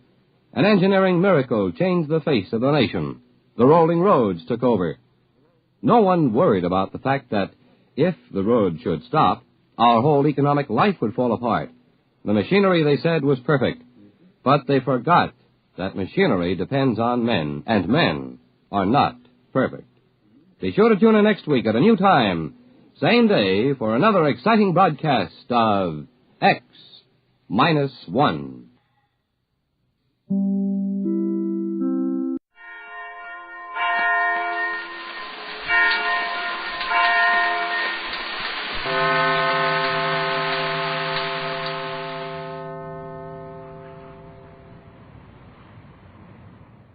Once more, the Gregory party has returned safely from the Magic Island, bringing with them the entire colony of Euclideans from the strange underwater city. Mrs. Gregory has arranged the funds with which to endow a sort of combined laboratory, college, and prison to house these scientists and allow them to continue their work under guard. Naturally, it's been a busy time for our friends. We find them now 1 week after their arrival at Los Angeles. Jerry and Joan are out seeing the town. Joan for her first real view of our world, and Jerry showing her around. In the radio room in Mrs. Gregory's home, Captain Bradford is explaining to Pat why he believes certain things. But it doesn't make sense, Tex. Why, sure it does, Pat. Now listen to this. G47 disappeared, and that's the last we'll ever hear of him. Why should that explain it? We've broken up his colony, imprisoned all his co-workers, and soon the Magic Island will be only a memory. G47 couldn't stand that. Oh, you're wrong, Tex. I'm sure you're just as wrong as you can be. G47 has given his life to the study of science, and he'll never quit. That part of it may be all right, but we'll never hear of him again, and that brings up another problem. It brings up a good many, I think. Oh, forget it, Pat. I didn't mean it that way. I was thinking that now these scientists are without a head, they've looked to G47 to lead them in all their work. Just how much are they going to accomplish without him? I've thought of that, Tex. And I've asked a number of scientists and educators to take over the job, but none of them seem very keen about it. We'll have to get someone. The only chance is Professor Hubbard. Sure, he'd be the ideal man, but he's in Europe. No, he arrived in town today. I saw it in the Distinguished Arrivals column. Is he here to stay? No, vacationing, the article said. And you expect a man of his reputation, who's probably taken the first vacation he's had in years, to step into a job such as the running of that institution? I'm not lacking in nerve, anyhow. I sent a note to his hotel asking him to call tonight. Well, you know him and I don't. You'll have to handle him. And that reminds me. If you're going to try to call McLeod, you'd better do it now. The professor may be here any time. Good idea, Pat. Poor old Mac must think it's a funny kind of life down there in that underwater city. It's awfully lonesome for him. With just those two sailors out of the crew, waiting for weeks for another boat to come and take them off. Yeah, but don't forget the pigs and the chickens and cows. Mac's got plenty of company. Well, even so, it's not a pleasant job. Of course it isn't, Pat. I was only joking. Mac's a grand guy, or he wouldn't have volunteered to stay there. But I couldn't stand the thought of all those splendid animals being destroyed when we flood Euclidia. And you did perfectly right, Tex. The Euclideans have developed domestic livestock to a fine point, and we'll be able to do a good deal with that collection. In the meantime, I'd better try to get Mac. Bradford to McLeod. Bradford to McLeod. Gregory Home Station to Euclidia. Hello, Mac. Hello. Why should it take Mac so long to answer? I told him to be ready at this time every night. Well, remember that he doesn't claim to be a radio engineer, and after all, we're 4,000 miles away from Euclidia. Don't expect him to operate that radio as well as Thales did. No, that's the trouble. No one does anything as well as those blame Euclideans did it. Hello, Captain Bradford. This is Angus McLeod calling Captain Bradford. Can you hear me, Captain? You bet I can, Mac. Go right ahead with your report. I have to report. All is well. He'd say that if the city was flooded. Hasn't anything happened, Mac? Not a single solitary thing. No water leaking into the city from the island? None. We found a half-dozen steel safety gates in the tunnel leading down from the island. We closed them, and there's no danger now. Well, it's only about another 8 or 9 days, Mac, and that cattle boat will arrive there to pick you up. Aye, Captain. I'll be ready for it. Is that all? That's all. Then if you'll excuse me, I'll get along to my pigs. Good night. Night, Mac. I wonder if Mac doesn't realize that conversation is free. He sure treats it like an antique. But he gets his work done. And instead of being lonesome, he's worrying about his pigs. Euclidia does funny things to people. Yes? It's Joan and me, Mrs. Gregory. Well, come in. Jerry Hall, how many times have I told you to say it is Joan and I, not Joan and me? Oh, okay, then. It's us. That'll do nicely, Jerry. What have you two been doing? We have been enjoying ourselves. You have. Well, now what? Well, we were supposed to go to a show after I took Joan through one of the big stores downtown, but we were still in the store at closing time. And what do you think we were doing? Whatever it was, Joan looks like she enjoyed it. It is very nice. I want Jerry to take me down there again tomorrow. Oh, I will not. Well, for heaven's sakes, what is it? Well, Joan got started riding those blame escalators, and I couldn't get her off them. Is that so funny? It wasn't funny to me after about the 200th time we rolled up and down. You must have had quite a time, Jerry. Yeah, I did. I don't blame you a bit, Joan. I ride those things a lot more than I need to, just for fun. There, you see, the captain likes to ride them. Okay, then, okay. The next day you feel one of those up and down tours coming on. Let the captain take it. Well, I wish I could have seen you. Oh, Joan, I'm so happy to have you back home and riding escalators in a store rather than elevators on Euclidia. Yeah, sure a lot safer here. Oh, gee. Golly whisk. What is it, Jerry? We forgot. Oh, Jerry, so we did. Something important? Well, I don't know. But there's a funny-looking old man down in the living room. A man in the living room, Yes, Jerry? Mother. Mm-hmm. Jerry and I met him at the gate, and he said that you had asked him to call. Professor Hubbard. Sounds like it. We mustn't keep him waiting. Come, Tex. How about Jerry and Joan? Oh, don't worry about us. We'll find something to do. I wish we might ride those escalators again. Oh. No, I think you two should come along. The professor is a very interesting man, probably the outstanding scientist in the world today, and a man of whom I'm going to ask a very great favor. Oh, sure. We'll be glad to go if you want us. Well, then let's hurry and all go. Should we not lock the door of this radio room? Oh, Joan, dear, we're in Los Angeles now, not on Euclidia. We had to be careful once, though, when Hollywood was full of Euclideans. These are very beautiful stairs, Mother. But would it not be nice if they were... Joan, if you ask your mother to put a moving stairway in here, I'll think of something to do to you. Now, you two be quiet. You're going to meet an important man, and Mrs. Gregory is going to ask him Quiet, Tex. Good evening, Professor Hubbard. Mrs. Gregory. Oh, I'm sorry you've been kept waiting, but the young people forgot to tell us you were here. That is the usual penalty for age, is it not? To be forgotten by the young. So good of you to come, Professor. This is Captain Bradford. Tex, Dr. Hubbard. Heard a lot about you, Professor. This is a real pleasure. That pleasure is mutual, Captain. I have long wanted to meet so able a scientist who was level-headed enough to think of other things occasionally. May I present my daughter, Joan? We've just had Joan with us a short time. You need not tell me of that, Mrs. Gregory. The story of your daughter's discovery on that unique island in the South Seas is common property. You are an interesting young lady, lovely as your mother. And to be interesting and lovely is an accomplishment. And this is Jerry Hall. You were one of the searching party, were you not, Jerry? Yes, sir. Well, I'm not interesting or lovely, but I got as much fun out of it as the rest of them did. Yes, you would. Well, Mrs. Gregory, it's a genuine pleasure to see you again, and I should like nothing better than to spend an evening talking about the days when my name was little known, and you generously financed an expedition for me. But the urgency in your note leads me to believe that this is more than a social call. It is. And if you'll all make yourselves comfortable, I'd like to outline a plan I have, and then ask my favor of you. Anything within my power? You can't imagine the sort of favors I've learned to ask in the last few months. To begin at the beginning, we found this strange island with Joan safely living there. But these men, Euclideans they called themselves, were not too friendly. And knowing the captain had a formula they would give much to have, they made us prisoners, in the hope of securing the formula as ransom.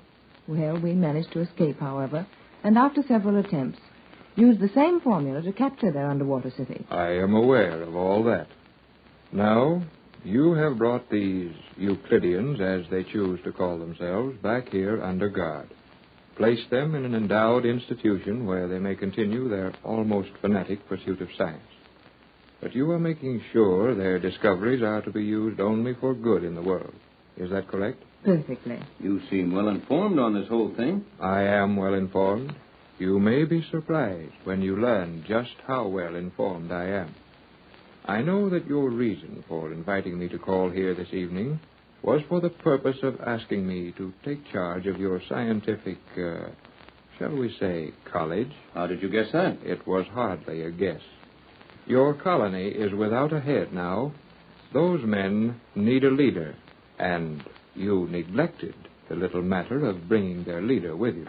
Tex, do you realize what the professor has just said? Yes, but what's more important, I'm beginning to get an idea why he said it and how he knew all about this. I am pleased with you, Captain Bradford.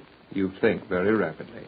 And unless I am much mistaken, the young people are wondering if certain characteristics of voice and manner are not familiar to them. Jerry, do you? Yeah, I do. But you've been active in Europe all these years. In my spare time, I have managed to be seen in scientific circles in Europe, that is true. But I spent little time there. You are G47? Yes. I am G47, head of Euclidia, and greatest scientist in the world. Jerry, think of that. My head won't work anymore. You think. Well, Professor, you place us in a strange position. You realize, of course, that your identity as a professor is established. That it would be utterly impossible for us to prove that you were ever G47. That is true. This is all a little too much for me. Well, look, why not let the professor, or G47, or whatever he wants to call himself, take charge of your college? I think that is an excellent idea, Mother. You hit it, Jerry. Regardless of the identity of this gentleman, he is the only man in the world who can get from that group of scientists the treasures they are capable of making. I am glad you are so sensible. I will accept the position as head of this novel institution and will conduct its affairs to the best of my ability.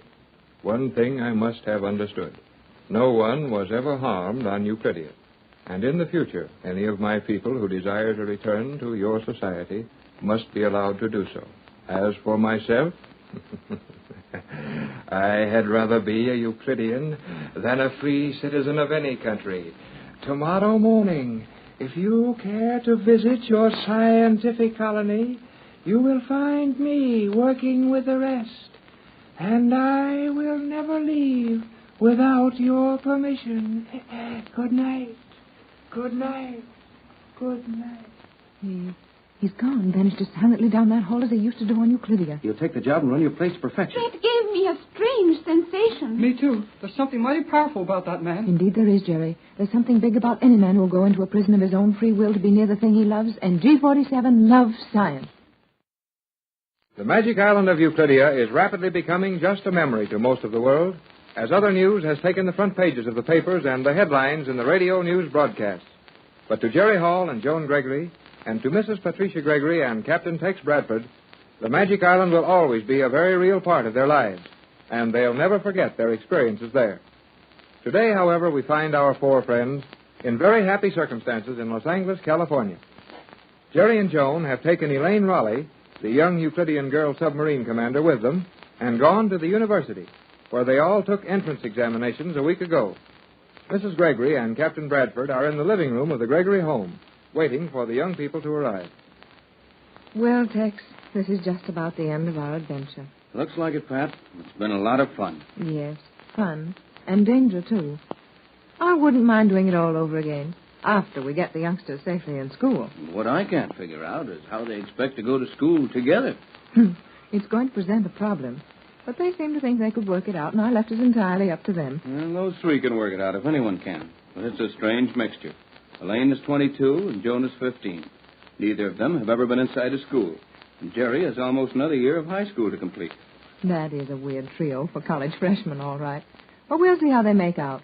One nice thing about all three of them. Whatever happens, they'll get along with the result. They'll do. Some of the Euclideans didn't like the idea of Elaine going free and taking up her life in our world. Well, they haven't any complaint. Elaine was an outcast. She didn't agree with all of their views, and she did help us. I wouldn't worry about the Euclidean opinion. I'm wondering just how long we can keep that scientific college prison of yours under our thumbs. I think that G47 will hold them in line as long as we can supply all the materials they want for their experiments and treat them kindly. I hope they're right, but I have a feeling that one of these days we're going to hear more from them. Text the light. Radio room signal? I think so. It was just a slight flash. That would be McLeod. He isn't getting out any too well with that set on Euclidia. Yes, there it is again. Come on, Pat. We'd better go to the radio room. And let's hurry. Something may have happened to Mac. Nothing very serious, or he wouldn't be using the radio. He should be on his way by now. That cattle boat has been down there for 2 days. 2 days isn't a long time, Pat, when you figure that they're trying to take several hundred head of domestic animals and birds out through that airlock and load them into a boat. Oh, I suppose not. But I thought they'd be on their way home by now. We'll know in a minute. Yes, the signal's working. Not getting anything, though. Too weak. You'll have to use a relay and step it up a little. Will you please throw in the generator switch? Oh, certainly. Loading operation. Boat riding well. McLeod to Captain Bradford. McLeod calling the Gregory home station. Can you hear me? Hello, Bradford. Hello. Okay, Mac, we're getting you fine. Go ahead. Hello, Captain. I was just about to quit trying to reach you. The boat is loaded, and we're ready to sail. Have you got any special orders? Not a thing. Did you take every one of the animals and birds out? There's not even a mouse left alive in this deaf place. Good work, Mac. Shove off for home when you're ready. Are you sure this place will flood from one little airlock? It will if you make sure all the doors connecting that lock with the underwater city are fastened open. Taking no small chance on that. Me and the laddies have taken a welding outfit and welded every door in the place open. Mac would do a good job, wouldn't he? I'll say he would. Well, that's fine, Mac. And if you see anything of value in the way of scientific instruments and tools that are in portable cases and easy to handle, bring them along. That's all taken care of, Captain. We've got everything on board that wasn't nailed down. Best of all, we found a cabinet full of the plans, drawings, and blueprints of everything in the place. Great stuff, Mac. You've done your job well. Flood the place and leave, and good luck on the trip home. Aye, Captain. We'll have nothing but good luck leaving this place behind. So long, laddie. We'll be seeing you soon. Well, that's all over. And Mac has done a splendid job of it. He certainly has. But what will we have for him to do when he gets home? Nothing, I guess. Now, Tex, you know that Mac and the old skipper won't be content to sit around and do nothing for very long. And I suppose, to keep them happy, we'll have to dig up another wild expedition to some unheard-of place. Probably, but not right away. Oh, I'd like to enjoy the peace and quiet of my home for a little while. Well, I don't blame you. We've certainly been on the go for the last year. That must be Jerry and Joan and Elaine at the door. Thought you gave them a key. I did, but Joan likes to ring those chimes. I'll say she does. Funny if they'd fascinate her like that, after all the wonderful things she saw on the Magic Island. Well, perhaps it's the novelty of finding a set of chimes like that in an ordinary home. Well, they're inside now. Yes, sounds like it. What was it you said about the peace and quiet of your home? Are you here? Yes, Joan, dear, in the radio room. May we come in? Come on in, kids. Let's go back into the living room, Tex. Well, if you don't mind, I'd rather stay here for a half an hour or so. Why, Tex? Well, just to be sure Mac gets off all right. Oh. If we don't hear from him in half an hour, we'll know that he's on board the boat and underway for home. That's right. Oh, Mother, we have had the most fun. Well, Joan, dear, you... Gee, Mrs. Gregory, guess what? Oh, hello, Captain. Hello, Jerry. Joan? Well, I haven't the least idea, Jerry. No, we're all in college. You are not in college, Jerry. Oh, I'm pretty near. I suppose you two calm down and tell us one at a time. All I've got to do is... Oh, children, please, one at a time. Oh, I'm sorry. Suppose you started, Joan. Very well, I will do so. Elaine, Jerry, and I went to the university to learn the results of our examinations for entrance. And I will be accepted at once. Oh, that's splendid, Joan. How about you, son? Well, I'm practically accepted. Only I have to finish high school yet. And, I've got to take a special 3-month course. Then I go in with Joan as a freshman. Oh, that's fine, Jerry. You must have had very high marks in your high school subject. He did. The gentleman who spoke to us at the university said that Jerry was an exceptionally bright young man. There you are, Jerry. Well, didn't I always say I was pretty good? You say that far too much. It might be just as well to let someone else say it, Jerry. But you do seem to have justified your opinion of yourself. What did they think about you, Joan? They found it most unusual. Boy, they sure did.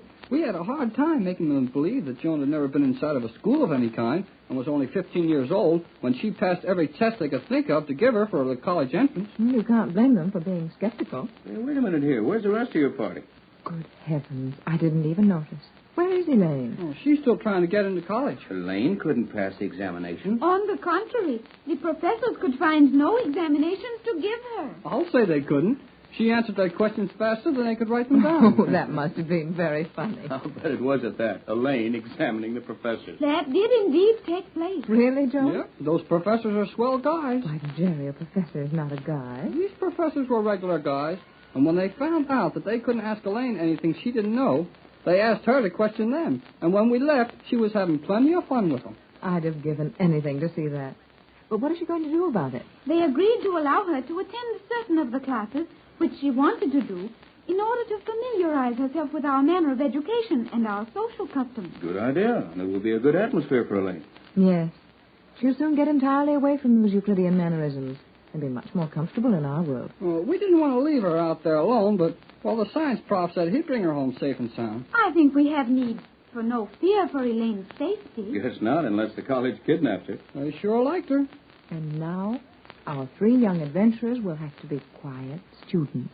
Yep, looks like it. Jerry may be a student, but he will never be quiet. I guess you're right there, John. Say, how's Mac getting along down at the island? Oh, we just talked to him. He's nearly ready to shove off. And he will destroy Euclidia before he leaves? Yes, Joan. We decided that was best.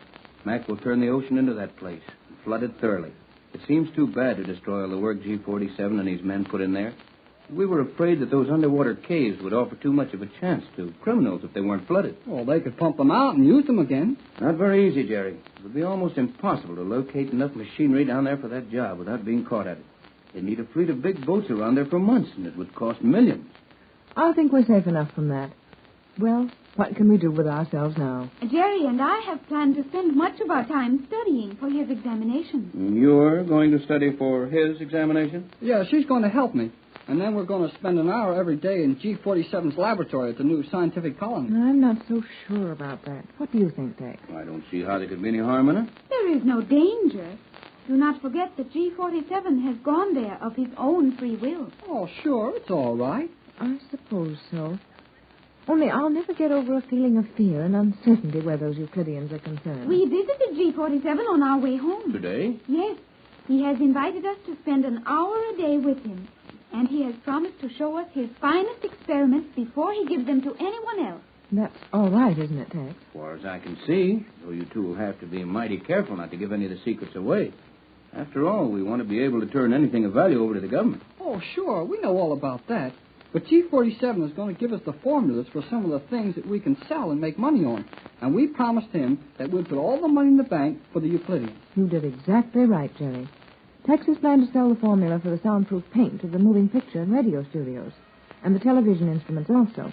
And all of this money is to be used to support the new Euclidean colony, under our jurisdiction, of course. I was very doubtful of your experiment at first, Mother, as the Euclideans were so independent.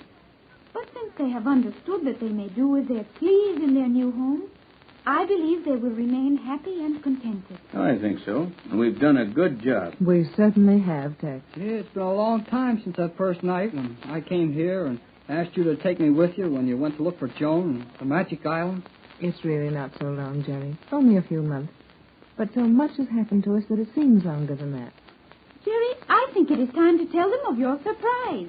Well, can you leave this radio room now? I guess we could, but we'd have to stay in the living room where we can watch the radio signals. Oh, couldn't you get Johnson or somebody to stay here for a while? Well, of course we could, Jerry, if there was any reason for us to leave the house. I would like it, Mother, very much. What is all this? Well, Joan and I are going to be on the radio tonight. You are? Yes, Mother. We have been asked to tell something about our experiences on the Magic Island and down in Euclidia. Well, that's good, but you don't need us along. Pat and I'll stay here and listen to your broadcast. Well, we thought maybe you'd better come along so we didn't say the wrong thing. We won't worry about that. Of course not. You two go along whenever you get ready, and we'll hear from you here.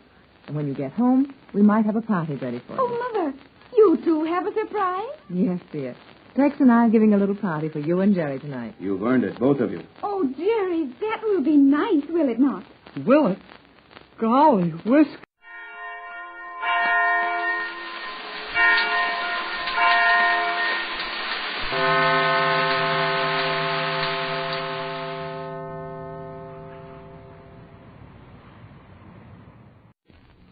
The program you are about to hear is largely fiction, science fiction.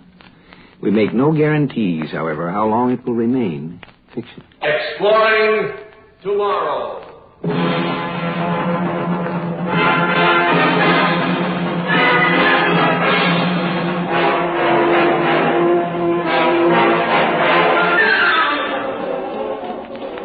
And now here is your guide to these adventures of the mind, John Campbell, Jr.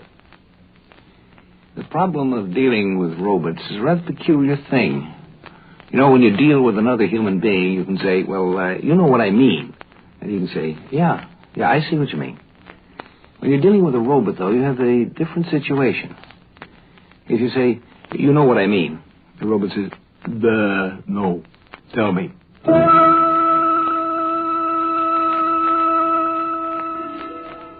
The trouble with the robot is that it will always do exactly what you tell it, whether it makes sense or not. It has no judgment whatever. For instance, an automobile is a robot.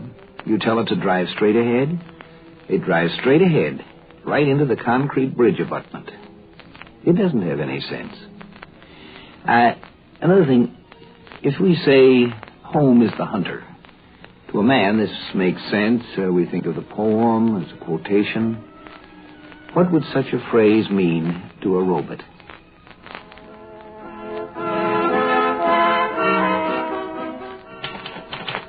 A report from James Martin, Special Agent to the Director of the United Nations Intelligence Service, February 19, 1993. Dear Chief, I hope you had a happy St. Valentine's Day.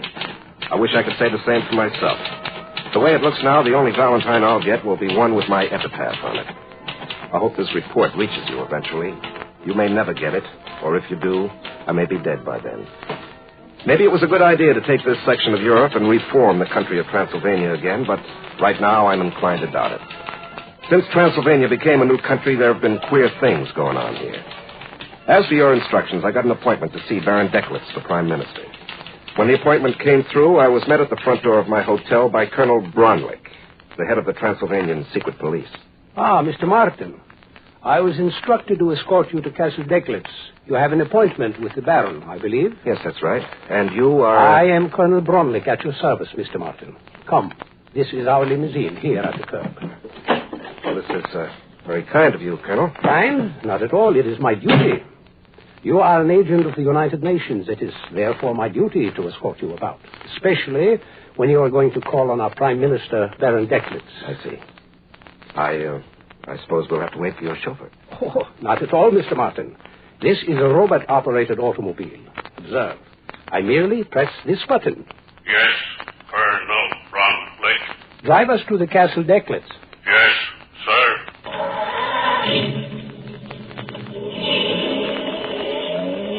Well, Mr. Martin, do we not have all the modern conveniences here in Transylvania? Oh, yes, very modern. You'll have telephones next.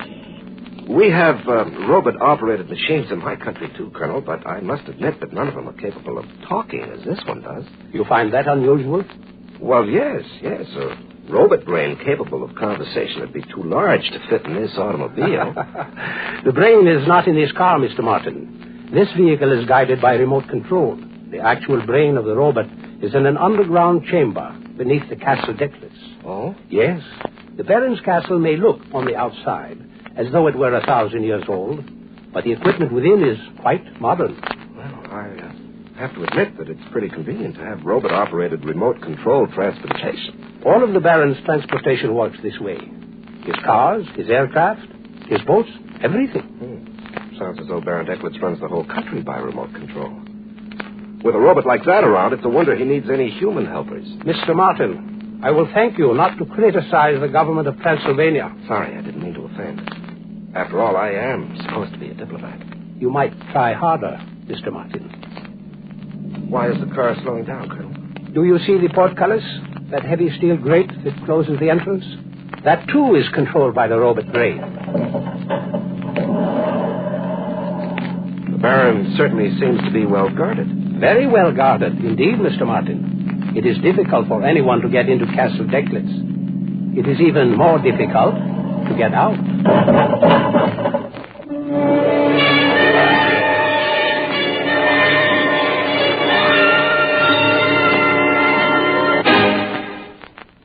Exploring Tomorrow continues in just a moment. All of us as American citizens believe in our inherent liberties and freedoms, such as the freedom for educational, social, and economic opportunity. Our American system of education is the fertile soil which feeds the roots of democracy. By teaching us to think for ourselves, it has given us a deeper understanding of life around us and the ability to regulate our thoughts and opinions. But we must always be alert to the fact that with this freedom comes a responsibility, the responsibility of using our opportunities to their best advantage so that we benefit from them not only as individuals, but as a united nation. Accept that responsibility and ensure your freedom.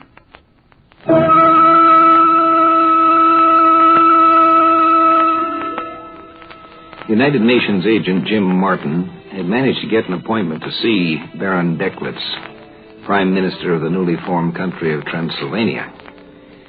But now that he had gotten inside the Baron's castle, he was beginning to see what was wrong with the new country, because the castle itself was nothing more nor less than a huge robot. He had managed to get inside a robot. That castle was a real nightmare. There were hidden television cameras everywhere, and they all relayed everything they saw to that big brain in the cellar. No matter where a man might go in that castle, he was never out of the sight of those robotic eyes. Colonel Bronlick escorted me into a big, comfortable, ultra-modern room, told me to help myself to the sherry, and left me to wait for Baron Declitz. I went over to the bar. But there were no glasses there, no bottle of sherry. I thought that maybe the colonel was having a little joke, when suddenly a voice came from a wall speaker. What would you like to drink, sir? Oh, a glass of sherry. Yes, sir.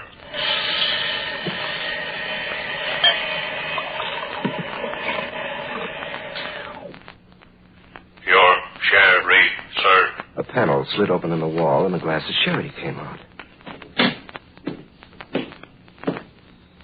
Good evening, Mr. Martin. No. Don't bother to rise. Sit down. Now, how may I help you? Good evening, Your Excellency. May I present my identification? No, stop. Before you put your hand in your pocket, Mr. Martin, let me warn you not to try to draw a gun. I assure you that if you tried it, you would be detected by my robot and you would be shot down where you stand long before you could aim your own gun. A robot can think and act much faster than a human being can, Mr. Martin. Well, I didn't come here to kill you, Baron. I'm not an assassin. I'm here on United Nations business. Yes, I am aware of that. I merely wanted to warn you. And now, please, your identification. Yes, here it is, sir. Thank you. Yes, that seems to be in order. Now, what business does the United Nations have with the Prime Minister of Transylvania? Well, I'll be frank with you, Baron. There's something wrong here in Transylvania. The UN doesn't interfere with the internal government of its members unless the government is violating the basic rights of its citizens. But frankly, sir, Transylvania is doing just that. You impudent young swine!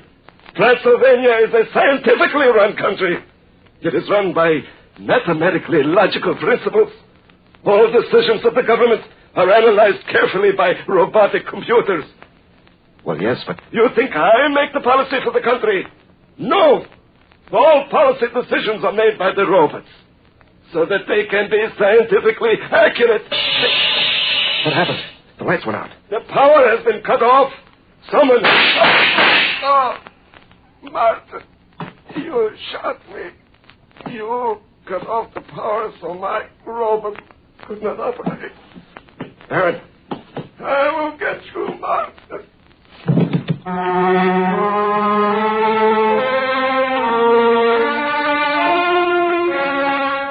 When the lights came on again a second or two later, the Baron was sprawled on the floor. I looked around the room, but I couldn't see anyone. I hadn't shot the Baron. I didn't even carry a gun. Whoever had killed him made a clean getaway so far. I knew I had to get out of there, too. Just before the power went off, I'd been arguing with the Baron. When the robot came to, it would shoot me down with the hidden automatic guns in the walls. I had to get out of the Castle Declitz. When I got outside, I saw that the steel gate in the side wall of the castle was open. Nearby was the car that had brought us in. The keys were in the ignition. I got inside fast. I gunned the car toward the gate. Just as I came near, the gate began to close. And just as I went through the gate, it slammed shut. I breathed easier after that. At least I'd managed to get out of the castle decklets. But I'd forgotten one thing. When the car started to slow up, I pushed down harder on the accelerator. But it didn't help. Hey, what's going on? The car's turning around. I can't control it. It's taking me back to the castle.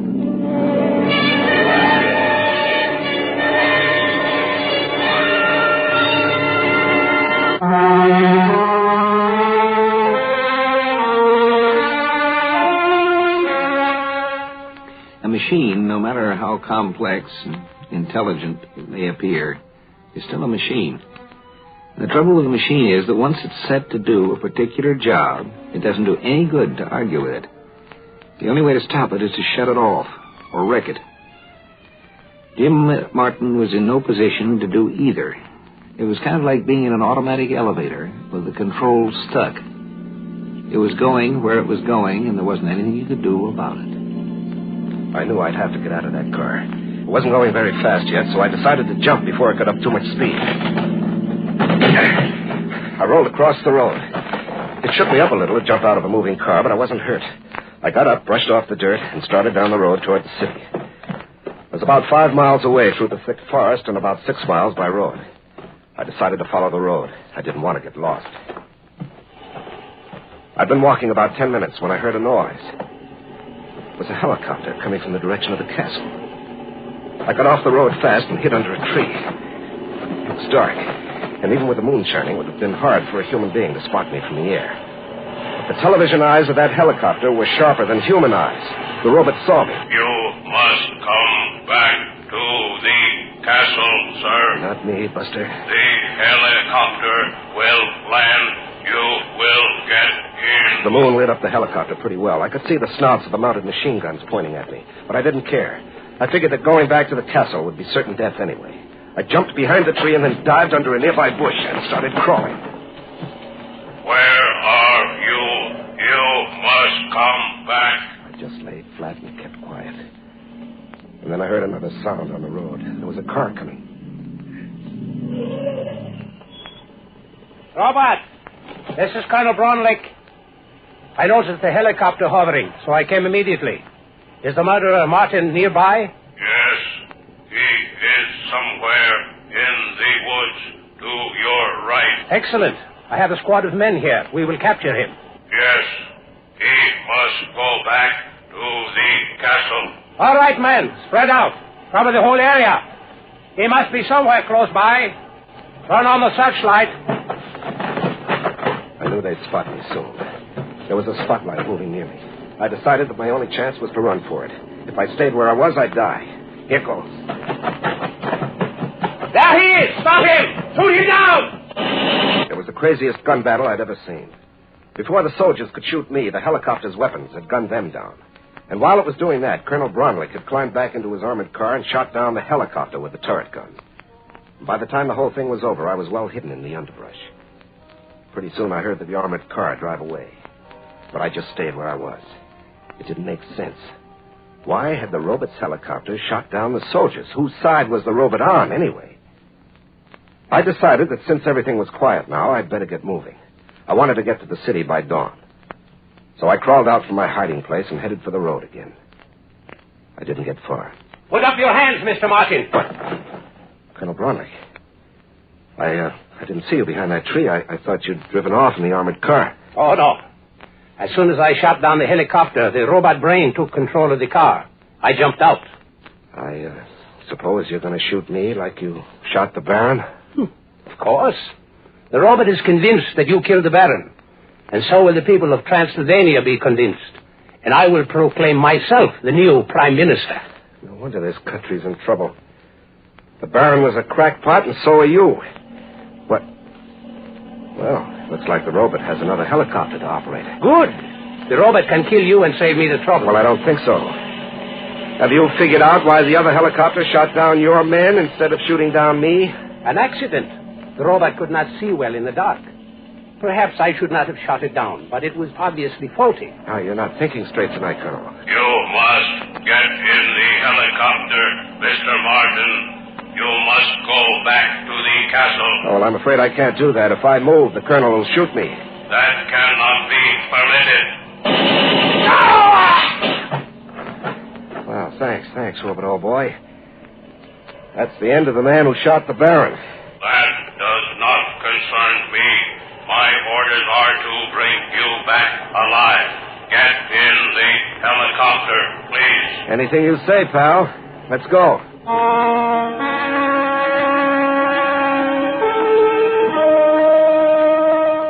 The helicopter took me back to the Castle Decklitz. When it landed in the courtyard, the robot had more orders for me. Go into the main hall.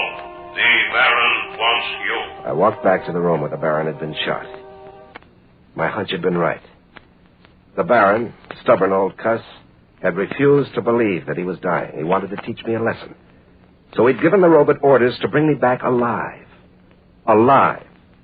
So that meant that if anyone threatened my life, the robot would have to stop them. And it used its automatic machine guns to do it. It didn't matter to the robot that the Baron was dead. As long as the Baron's hand was on that control button, the robot had to obey its orders. It had hunted me down and brought me back. I walked over to the control panel and talked into the microphone. Robot, you will obey my orders now. Yes, sir. Very well. As soon as I leave here, you will cease operation. You will turn yourself off. You will never operate again. Do you understand? Yes, sir. All right.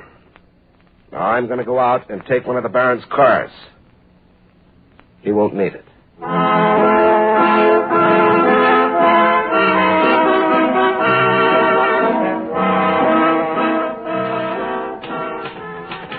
Well, that about winds up the report, Chief. I hope I'll be able to deliver it to you. I'm in my hotel room right now, but there's rioting in the streets outside. Transylvania has been turned upside down.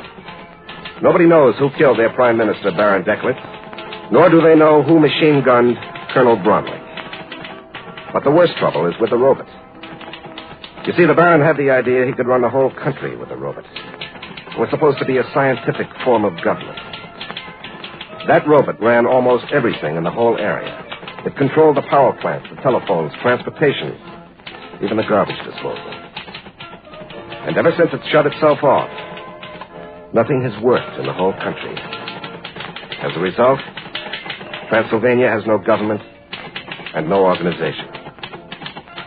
The idea of running a government by machine was a failure.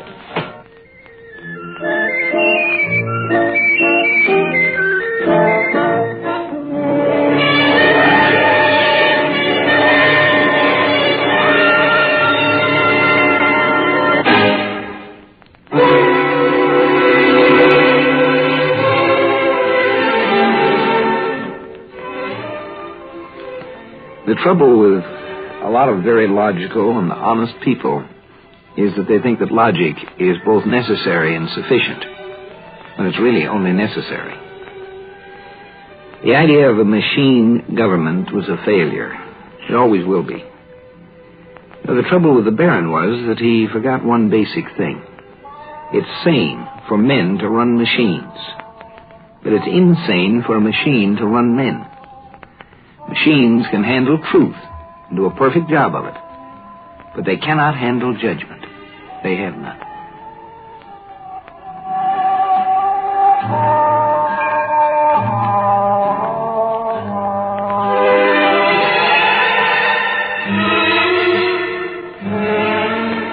Heard in our cast tonight were Larry Haynes and Don Douglas. Script was by Randall Garrett. Produced and directed by Sanford Marshall here in New York. Bill Maher speaking.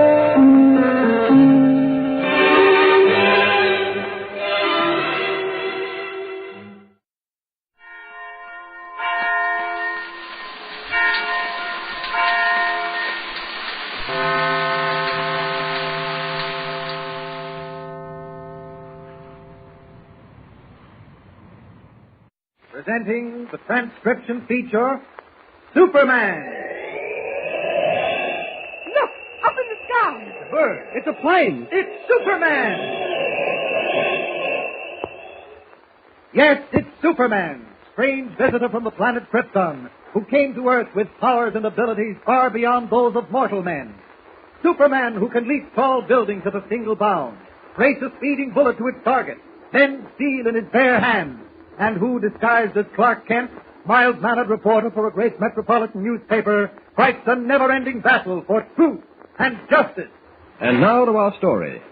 Having repaired the damage inflicted on his voice machine, Dr. Roebling, in the presence of Clark Kent, tries out the instrument.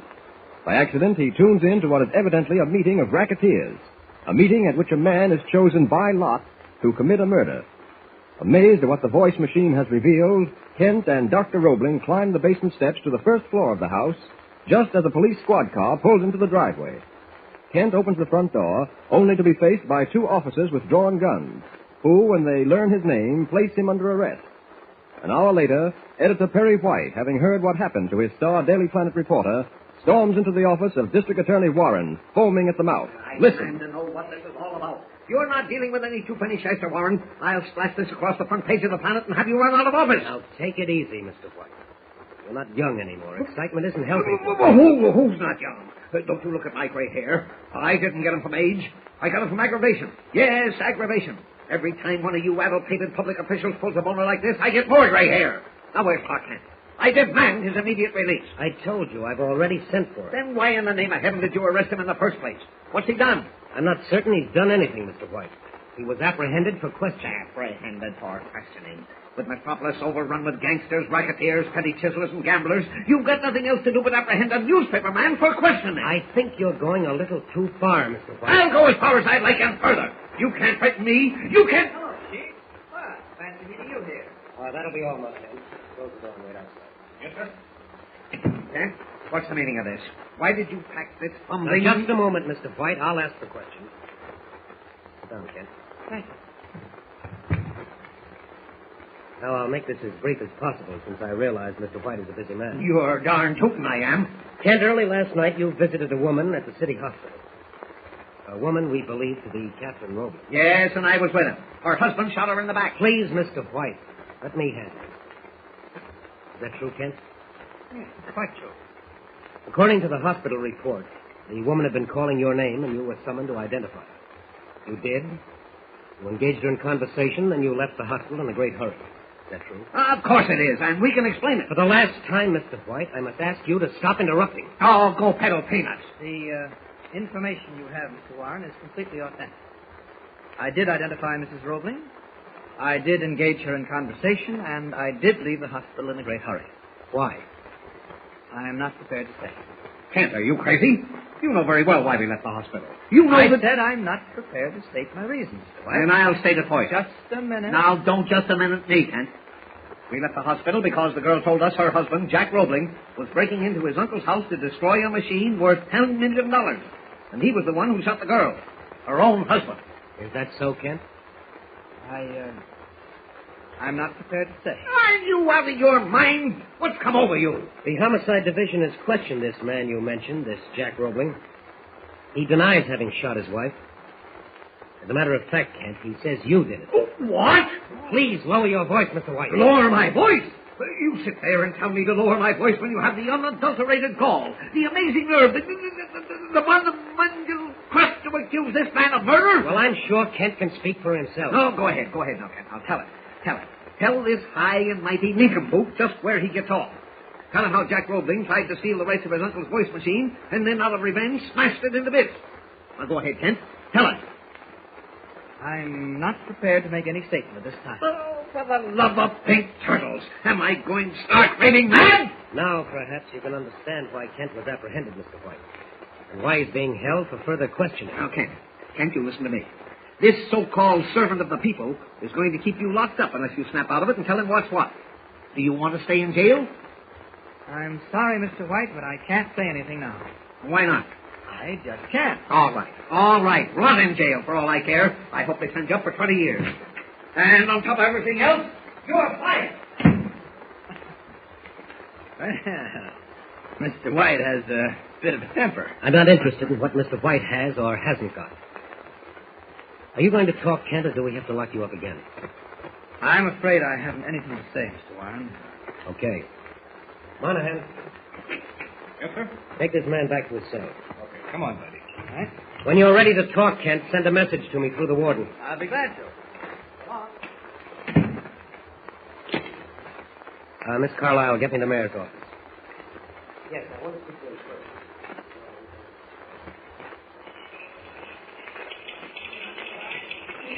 Close the door, Lois, so we won't have to shout over the racket those typewriters are making. Oh, good idea. I don't know why I left it open. Yeah, that's better. Now, as I was saying, Kent has lost his mind. You mean what little he had to lose? This is no joke, Lois. I told you what happened at the DA's office. He kept repeating over and over again that he had nothing to say. Ye gods and little fishes. He knows more about that Roebling mix-up than any man on earth. Now, why didn't he open up when that fish-faced Warren practically accused him of murder? Yeah, it does seem strange. Strange? It's insane. Well, at any rate, something's got to be done about it. I couldn't get anywhere with him, and maybe you can. Go down to the city jail. Get a visitor's pass and find out from Kent what in the name of blue monkeys this is all about. But you said a moment ago that you were through with Kent, that you'd fired him. I have, but, well, go on. Now, do as I say, what are you waiting for? Okay, Chief. On my way. Shall I get him your log? No!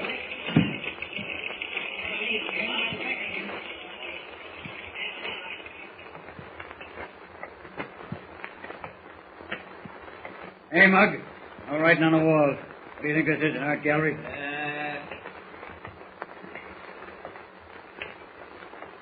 Guard, Yeah? What do you want? I just wondered whether you had a prisoner named Benson in the jail. Well, what if we have? Nothing, except that I read about him in the papers and was curious to know what happened to him. Well, he's still cooped up. 2 cells down from this one. Friend of yours? Oh, no, nothing like that. Thanks a lot. Okay. 2 cells down, huh? I wonder whether he meant this side or the other side of the corridor. I'll have to ask him next time he comes by. You have 5 minutes, Miss Lane. Lois! Well, what brings you here? Oh, just a routine assignment. I'm doing a series called Great Jailbirds of History. Oh, Step inside, Miss Lane. Well, then, welcome to my one-room suite. Sorry, I haven't had time to put up the drapes yet. And the comedy part. Look, I only have 5 minutes. Now, what's the big idea? Mr. White's having a French fit. Yeah, I know. Never Norwegian one before I'm through. What's the story? Do you like the atmosphere of this little scout? No. But I've got to be near someone who's in it. Now, look. You can do something for me. Something important. What? Number 1, get all the information you can on a man named Benson, who's locked up in here now. Yeah? Find out why he was jailed, his connections, and, everything you can lay your hands on. Wait. Till I jot that name down. Benson. That's right. Okay. All right, now, number 2, check the files and see if you can locate some dope on a racketeer whose first name is Duke. The chances are you'll find some clips in the morgue at the office. This bird might be a big shot in the rackets. What's all this for? I can't tell you now, Lois, but it's important, believe me. Now, wait a minute, Sherlock Holmes. I'm a newspaper reporter, too. Remember? I work for the Daily Planet. Now, look. There's a story in all this mumbo-jumbo you've been going through, and you can't write it because you prefer sitting in jail. I should do it. There isn't any story, not yet. But there may be. A big one. Sorry, but you'll have to give me more information than just a couple of names, Benson and Duke. I'm not an errand girl. You can trust me, Lois. Yeah, as far as I can throw the Statue of Liberty. I know just what'll happen. I'll run my legs off digging up facts for you, and you'll get all the credit. Nothing good. All right, I'll tell you. Now, look. There's a man named Benson in jail here. I don't know what crime he committed or why they're keeping him here, but he's here. That much you told me a moment ago. Not so loud. This man Benson is about to be murdered. You've been reading too many detective storybooks, Clark. No, this is on the level. That's why I want you to check on Duke. He was the one who arranged to have Benson rubbed out by drawing lots. The assignment fell to a bird they call Curly. I wouldn't be at all surprised if the job was full tonight. Not so fast. How can anybody pull a job like that if Benson is here in jail? That's the very reason I didn't talk my way out of staying behind bars. I wanted to be here, on the spot, if anything's going to happen. And what, pray tell, could you do locked up? No, I don't know, but at least I have an eyewitness story. All sounds a little muddled to me, but I'll try and dig up something on Benson and Jude. Good girl. What'll I do with it if and when I get it? Bring it here. Okay. Still got a minute. How long do you plan keeping this perfectly charming cellar? Oh, you like it? You'll be here for any length of time. I'll send you a vacuum cleaner. Oh, thanks, but I don't think I'll need it. My maid comes in every morning and dusts thoroughly.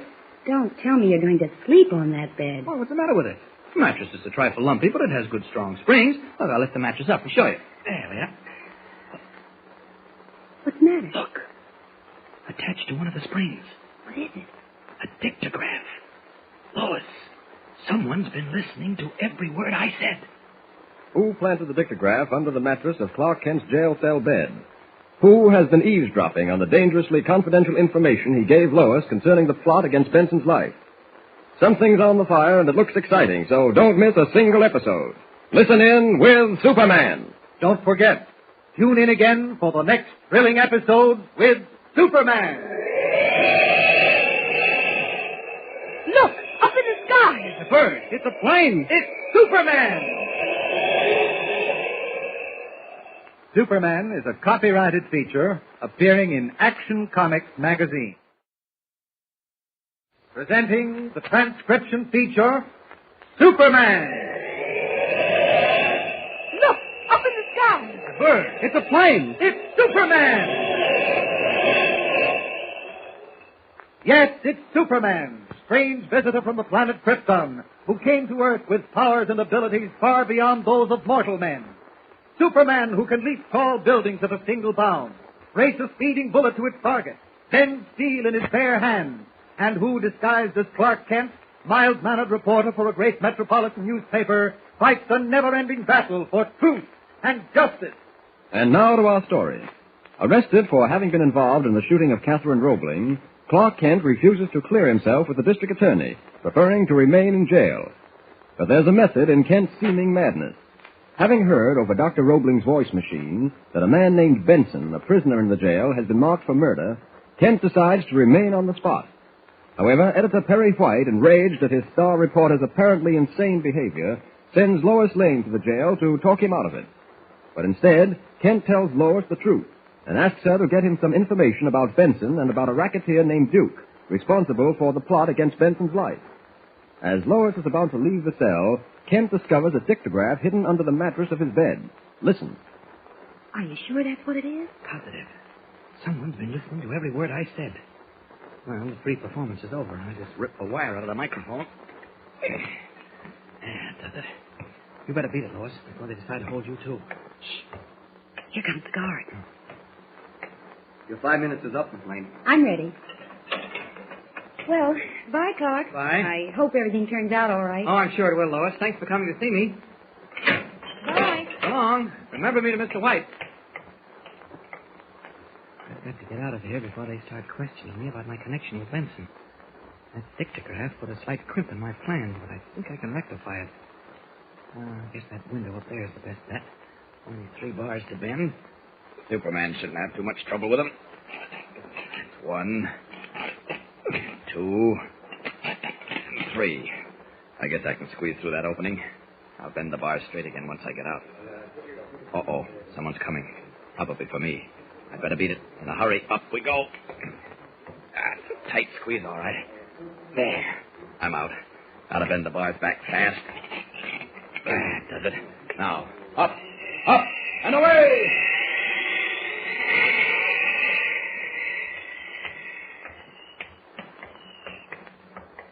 Here's the cell, Monahan. Why, it's empty. Empty? You're crazy. Well, look at it. Now, wait a minute. Something wrong here. I'll open up. Come out from under that bed. There's nobody under the bed. The cell's empty. He busted out. Ring the alarm bell. Hurry. Close all cell blocks. Where's your escape? Close all cell blocks. Please do escape. Escape. Close all cell blocks.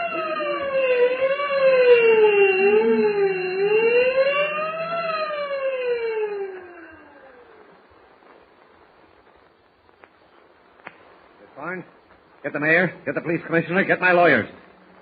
I don't care who you get first, just get them. Wait a minute. What happened to my call to the district attorney? What? He's on the wire now. Okay. Hello. Now look, Warren, I'm tired of fooling around with you. Yes, this is Perry White. I don't have to curb my temper. It's mine, and I can do as I please with it. Now, you listen to me for a change. What kind of a game do you think you're playing? First you toss Kent into jail, and now you're holding Lois Lane. If you think I'm going to stand by and let you pull things like that, you're crazy. What's that? Kent escaped 2 minutes ago. Broke out of jail. Well, Warren, that's the richest thing I ever heard. A newspaper reporter breaking out of your escape-proof jail. Hello. Kent. Goodbye, Warren. I'll deal with you later.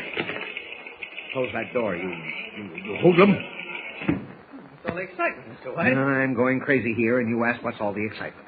How did you get out of jail? I walked out. What do you mean you walked out? Okay, I broke out. Then Warren wasn't kidding. You did escape. Well, I suppose you could call it that, technically. Now, Kent, I can't stand much more of this. What in the name of flying fishes is all this about? Why are they holding Lois Lane incommunicado? And why won't they let anyone talk to her? I was afraid of that. You were afraid of what? Am I an office boy around here? Am I supposed to find out things when they appear in the paper, or what were you afraid of? Why are they holding Lois?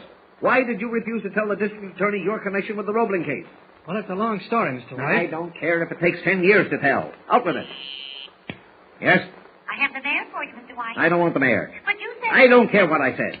All right, Kent. Start talking. I don't know whether I should, Mr. White. If you recall, you fired me just before you left the district attorney's office this morning. Don't be a fool, Kent. Well, after all, if I'm not in your employ, why... You are in my employ. I'll give you a raise. I'll make you editor-in-chief. I'll do anything. But for the love of pink elephants, tell me what this is all about. Okay. I'll make it as brief as possible. You remember when you left Dr. Roebling's house, his voice machine was pretty well smashed up? Well, he repaired it during the night. And early this morning, we tested it.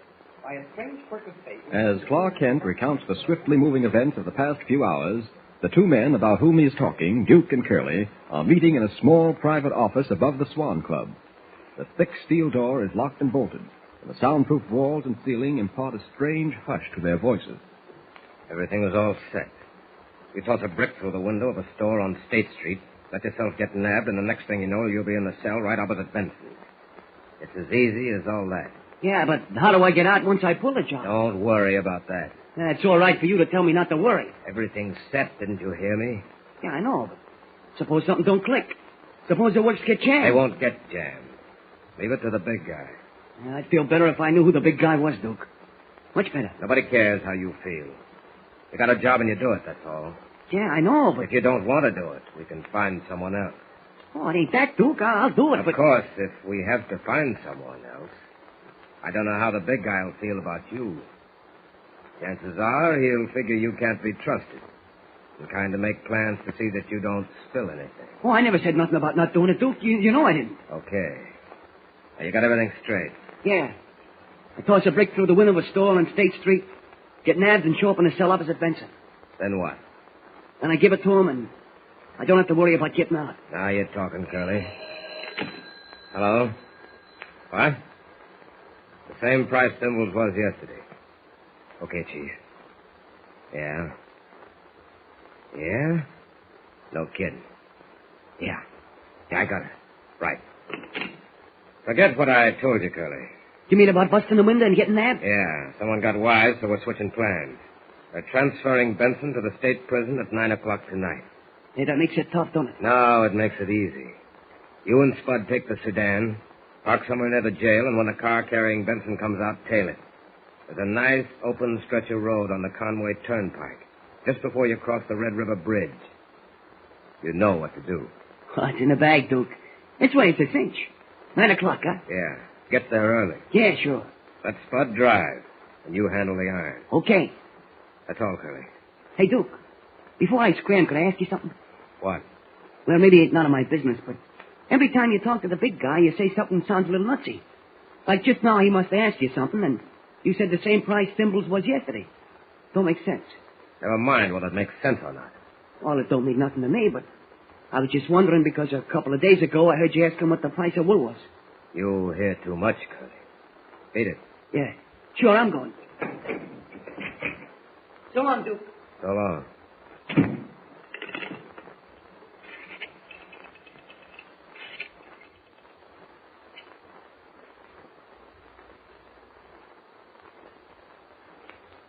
all probability, Mr. White, that's why they're holding Lois. The dictograph under the mattress was no doubt connected to the district attorney's office, and he heard me telling Lois about the plot to get Benson. Well, there's only one thing I've got to say. I could have given you all the information you needed if I'd known about this before. Benson was city treasurer. What? The district attorney's office nabbed him when an outside audit of his books revealed close to $1 million shortage. You mean he stole $1 million of the city's money? I don't know who stole it, but it's missing. Boy. As much as I dislike Warren, I must admit he hopped on it pretty fast. Now, this Bird Duke you've been talking about. I'm not sure, but the chances are it's Duke Renard. Who's he? Well, he used to be a small-time gambler when he got into the building racket. Warren nabbed him, too, not so long ago. Yeah? He had a hand in the contract for the new courthouse, caught supplying inferior material, and fined $85,000. Well, this all confirms my thoughts. Evidently, Duke Renard is still involved in the racket. Benson knows too much for Duke's health and the health of the man higher up. That's why they're after him. Yeah, I'll take it. Where am I talking? Who? Just a minute. For you, Kent. Oh, thanks. Hello. Oh, yes, Dr. Roebling. Yes? What? You did? Oh, yes. Hold on a second, will you? I'll get a pencil and paper. Okay. Yes. 9 o'clock. Conway Turnpike. Uh-huh. Yeah. What's the other name? Spud? Yeah, I've got it. Mm-hmm. Oh, he did, eh? I see. Yes, well, thanks a lot, Dr. Roebling. Yeah. What? In jail? Oh, no, I talked myself out of it. Okay, goodbye. That was Dr. Roebling. He was fooling around with his voice machine and tuned in on another conversation between Duke and Curly. Benson is being transferred from the city jail to the state prison at 9 o'clock tonight. And 2 of Renard's men, Curly and Spud, have been assigned to get him. Well, I'd better call Warren. Get me the district attorney. No, wait a minute, Mr. White. Now, hold that call. Warren should know, Kent. I'd like to handle this in my own way, Mr. White. What do you mean? Let them transfer Benson and let Renard's killers try to get him. I'll be there to see that they don't succeed. Kent, are you crazy? No, but I think I can stop them. Who do you think you are? Superman? Wouldn't Editor Perry White be amazed if he knew that Clark Kent is, in reality, Superman? But more than that, both White and Kent are in for a surprise. Whoever is behind the plot to get rid of Henry Benson is in a position to know everything. Something startling is going to happen when Benson is transferred from the city jail to the state prison, so be on hand to hear it. Listen in with Superman. Tune in again for the next thrilling episode with Superman. Look, up in the sky. It's a bird. It's a plane. It's Superman. Superman is a copyrighted feature appearing in Action Comics magazine.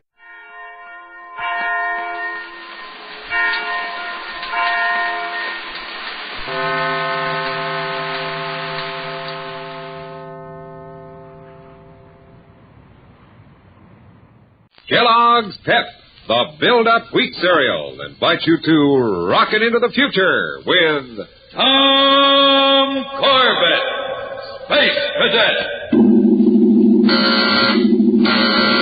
Stand by to raise shift. Blast off. -5, 4, 3, 2, 1, 0. As roaring rockets blast off to distant planets and far-flung stars, we take you to the age of the conquest of space with Tom Corbett, Space Cadet.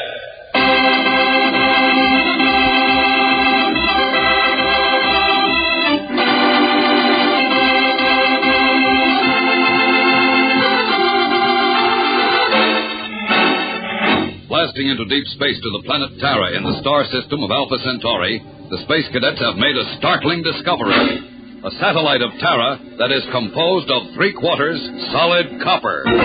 Now, as the converted space freighter Annie Jones rests on the precious moon, Tom, Roger, and Astro wait with rising excitement for their commanding officer, Major Connell, to brief them on the most gigantic project ever attempted by man. Transporting an entire satellite from one star system to another. Major Connell's been in contact with Space Academy for the past 4 days, Tom. Talking with every big-shot astrophysicist they have. Yeah, I know, Roger. Finding this copper satellite is one of the big discoveries of space. Yeah, I wonder what a thing like this is worth, Tom. Well, I don't know, Astro, but it was enough to make Thurston and Lewis almost commit murder to keep the discovery to themselves. They should have known Major Connell wouldn't let man or beast take over his ship. You're blasted right, Manning, and I won't allow a space-brained cadet to neglect a prisoner in my custody. Who's on prisoner to tail this watch? Well, I am, sir. I might have known. Cadet Manning. One of the first things an officer of the Solar Guard learns is to take care of the needs of his men and his prisoners before himself. Did you know that? Yes, sir. I was just going to... Then get below and see that Thurston has his rations. And to make sure that you remember in the future, give him yours. Give him mine? Yes, Manning, yours. Maybe you'll think better on an empty stomach. Yes, sir. And all of you report to me on the control deck in 10 minutes for briefing. That's all. Blast that character anyhow. Doesn't he ever give a guy a break? You're lucky he didn't give you 10 demerits, Roger. But now I have to go without a meal. Oh, that's all right, Roger, old boy. You can live off the fat of your head.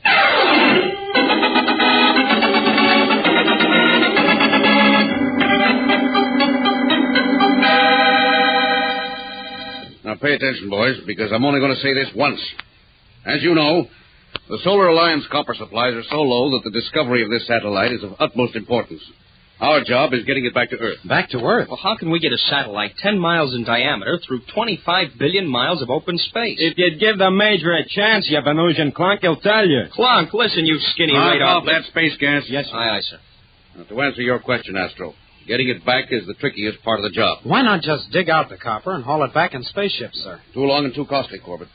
We've got to take the whole thing, and we've got to do it fast. Now, listen closely. This satellite, which I've named Terra Junior, is a captive of Terra, just as our moon is a captive of Earth. And Terra revolves around its sun, Alpha Centauri. Our problem will be to use Terra's orbital speed and Junior's orbital speed in combination. Time them so we can use them to spring Junior loose. Well, how do we get the orbital speeds to help us, Major? Remember when you were kids and you tied a rock on the end of a rope and swung it around your head? Well, sure, sort of like a slingshot. That's right, Corbett. If you released the rope, the rock would fly in the direction it was headed when you let go. I get it. Then the gravity of Terra is the rope holding the satellite, making it swing around. And a reactant power unit could be the trigger to make it let go. It's as simple as that, boys. Well, how do we stop it after we get it rolling? The chances of Junior hitting anything on the way home are so small it doesn't present a problem. So we just aim Junior for our solar system. Arrangements will then be made to steer it into the orbit around the sun. Hey, that sounds pretty neat. It is, but we only have 4 days, 5 hours, and 17 minutes to pull Junior out of Terra's grip and later the grip of Alpha Centauri. You boys will have to work like you've never worked before. You'll do things you never dreamed you could do. You'll work until your brains ache and your bodies scream. But when you've finished, you will have accomplished one of man's greatest challenges. You're going to do this because I know you can, and because I'm going to see that you do. Is that clear? Right, Captain. Well done. Now, between the 4 of us, we've got to send a hunk of copper 10 miles in diameter, hurtling through 25 billion miles of space. So let's get that ball rolling. Right now.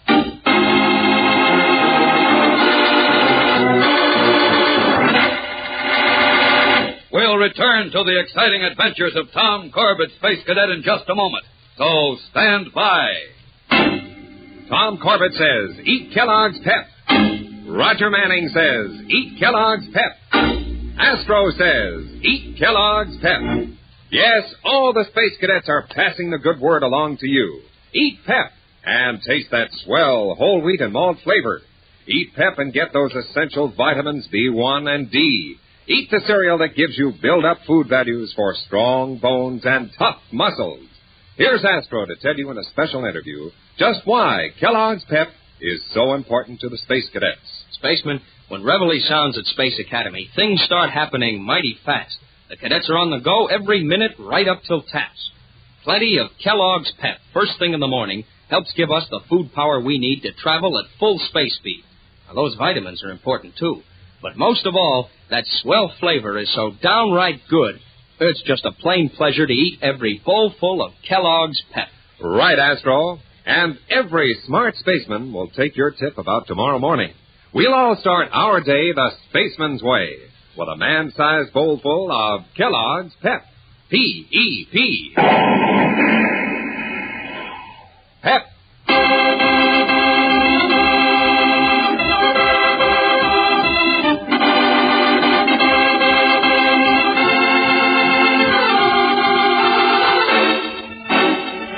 $25 billion miles from Earth in the star system of Alpha Centauri, 3 space cadets and their commanding officer prepare for an almost impossible task, transporting a satellite through space toward Earth.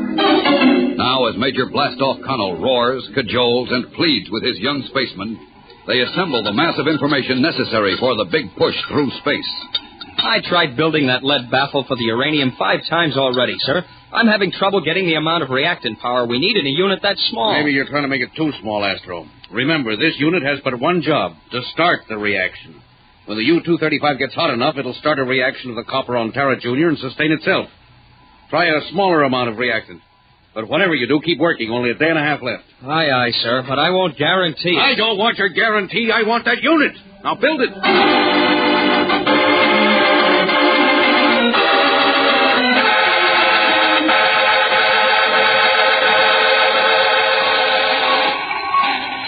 There you are, Skipper. All set. An electronic fuse that'll set off the reactant mass for initial escape velocity. And it's delivered a day ahead of time. Good work, Manning. Excellent. It's nothing, Skipper. Now I want to see how smart you really are. Huh? I want a communications unit we can plant on Tara Jr. that'll send out a constant signal as long as it's in transit back to Earth. In one day? Impossible, Skipper. Cadet Manning, I didn't ask for your opinion. I asked for a signal unit. But one day, sir, I can't. I know I can't. Roger. Now, look, did I ever tell you that I think you have one of the finest brains for electronics I've ever known? Thank you, sir. And come to think of it, I might be able to duplicate that new transmitter and then use some of that stuff Astro's got for power. That's more like it. Get to it.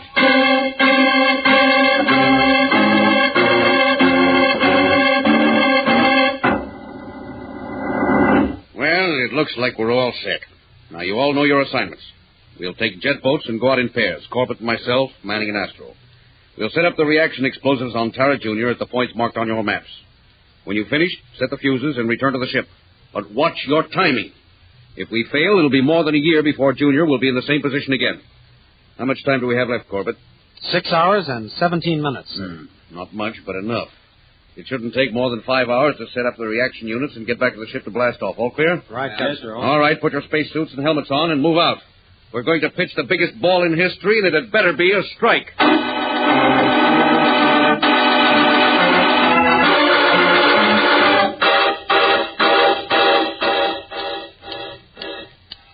Give me the fuses, Roger. The reactor's all set. Here, Astro. Don't forget to set it for maximum time. 2 hours and 15 minutes. Hey, you're wrong, Roger. It's 3 hours and 15 minutes. Listen, you ape, I built the thing. I'm telling you, it's 2 hours and 15 minutes. But, Roger, 2 hours. Okay, you ought to know. You made the fuses, but I still think you're wrong.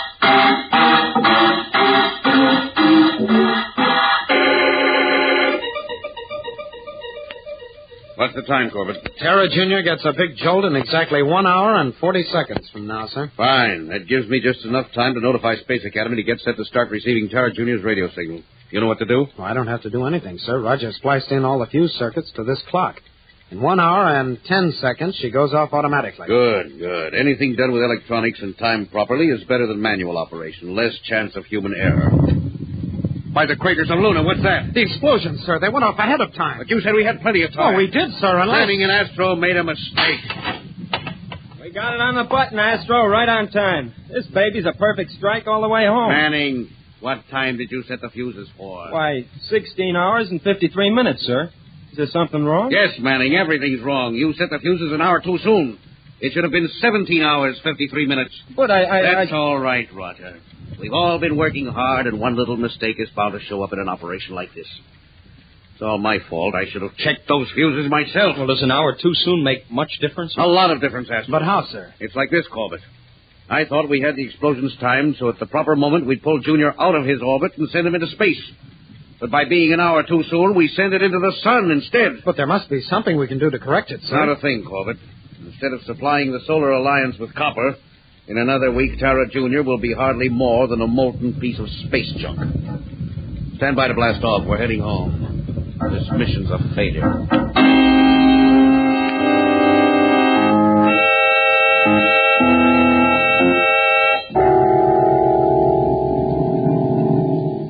Honest, Astro, I've never been more miserable in my life. Don't let it get you down, Roger. Major said it was a mistake anyone could make, and besides... But have you seen the way he just talks to us these past 3 days? No yelling or blasting our ears off, no demerits, nothing. He just stays in his quarters. Yeah, I know what you mean. I'd rather have him blowing his jets than the way he is now. Tom must feel pretty rotten, too. I haven't seen much of him either. Yeah, he's doing nothing but working. I don't think he's slept since we left. That's all my fault. I'm nothing but a big mouth with an asteroid for a head. Hey, where are you going? I almost forgot. I gotta give our prisoner a meal. The way I feel now, I'd like to shove it down his throat.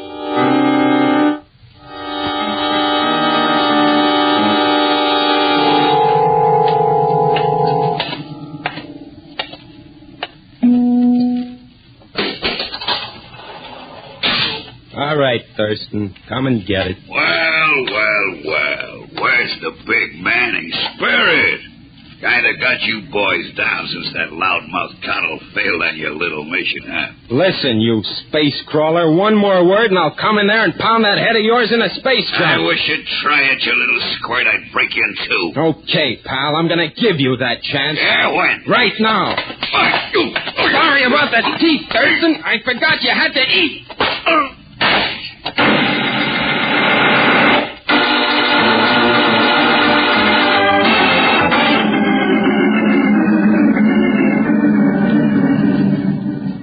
It's a beautiful job of calculation, Corbett, but it's too risky. I've already talked to Roger and Astro, sir, and we'd like to volunteer to try it. That's right, sir. I'd like another chance at Tara Jr. Oh, you would, huh, Manning? What happened to you? Was that a black eye you've got? No, sir. I just bumped my head on the radar scope. Now, about Tara Jr., It's worth a try, isn't it, sir? Tom's idea sounds pretty good to me. It is, but go over it again, Corbett. Junior is falling into its sun at a speed of 22 miles a second right now. But we could land on it in a jet boat, set up more nuclear explosions to blast her out of the sun's grip and on our way to Earth. We wouldn't get as much speed as before, but we'd still save the copper. Now, let's see. We could get back to Tara in 3 days and prepare the reactants and fuses on the way. We might be able to do it, Corbett. Why is the time figured so close, Tom? It has to be, Astro.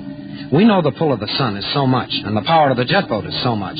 When the sun's pull becomes greater than the escape speed of the jet boat, well, you just keep going into the sun. It'd take at least 3 men to set up the explosions in the amount of time we have, just 2 hours. Well, one of us will have to stay behind. Hey, not me. I'm going. All right. Now we'll draw numbers. 1, 2, 3, and 4. The man who draws number 4 stays. Well, fair enough, sir. Wait, I'll write them on some slips of paper.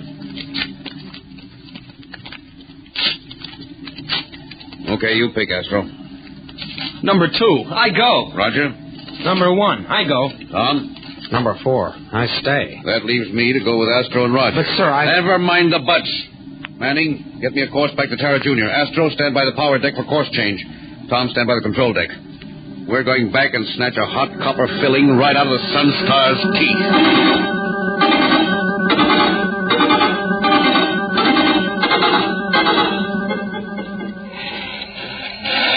Attention, space freighter to Major Connell. 36 minutes to blast off. 36 minutes to blast off. Hello, Corbett.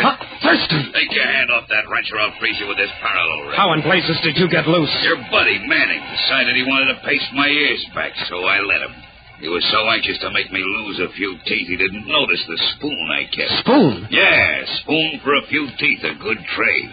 I waited for your pals to leave the ship, and then I short-circuited the lock on the cell.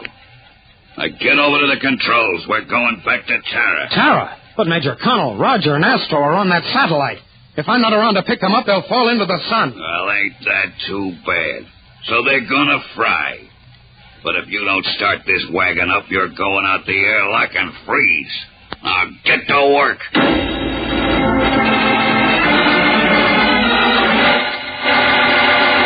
We'll return to the exciting adventures of Tom Corbett, Space Cadet, in just a moment. So stand by. Say, Spaceman, how are you coming with your collection of Space Cadet picture cutouts? You know, you can get as many as 4 different Space Academy favorites, full-length pictures of Astro, Roger, Tom Corbett, and Dr. Joan Dale. These picture cutouts are swell for making Space Cadet settings. Now, just imagine one of the exciting adventures that the Space Cadets have been on. You draw a picture of it, you put the cutouts right in the setting. Well, you can even make a stage and have the picture cutouts reenact your favorite Space Cadet adventures. If you haven't got Space Cadet picture cutouts yet, you want to start your collection right away. Ask your mom to get your regular-sized package of Kellogg's Pep. Look on the back of the package, and right there, you'll see your own Space Cadet cutout. It's a full-length picture made from an actual photograph. Each cutout shows you an official Space Academy uniform, too. Cut the picture out of the box, make a little stand for it, and you're all set for a Space Cadet adventure. At the same time, you'll be all set to dish out the best-tasting wheat flakes that ever got covered with milk and sugar. Pep gives you that tasty whole wheat and malt flavor that just tops everything. And remember, there's a Space Cadet picture cut out on the back of every regular-sized package of Pep. So don't delay. Ask for the Build-Up Wheat Cereal, Kellogg's Pep. P-E-P. Pep.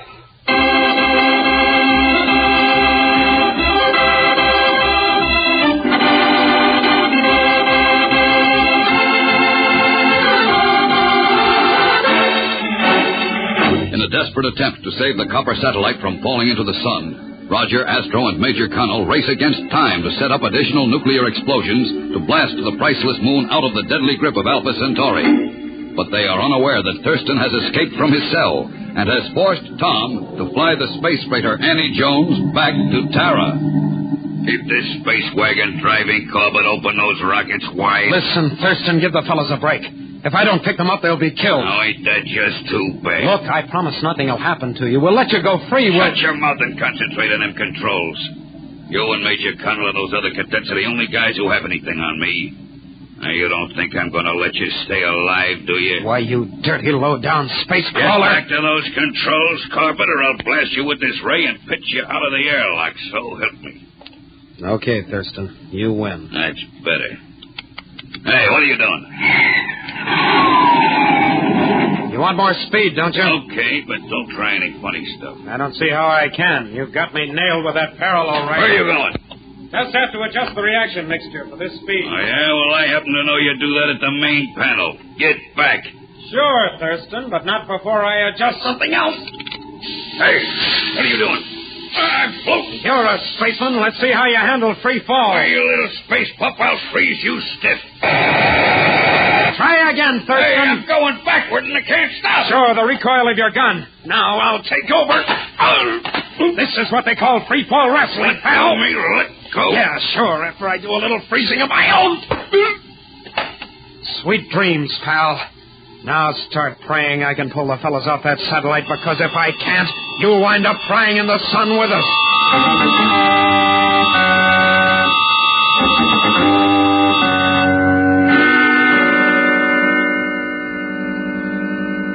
There's only one answer, boys. Thurston's escaped and taken over the ship. I can't think of any other reason Tom would abandon us like this. Guess you're right, sir. Boy, it's going to get pretty hot soon. Annie Jones to Major Connell. Come in, Major. Roger. Astro, can you hear me? Listen, sir, it's Tom. Look, there's the Annie Jones. It's headed this way. By the craters of Luna, he's coming back. Roger, Astro, someone come in. Connell to Annie Jones. Corbett, what happened? I haven't time to explain, sir. Blast open your jet boat. I'll pick you up. No use, Tom. We've used all our power. Let's stand by. I'm putting the Annie Jones on automatic and coming in for a landing. No, Corbett. There's nothing you can do. We're too far gone into the sun's pull. You'll never blast off again. I don't care if we all wind up cinders. I'm coming in.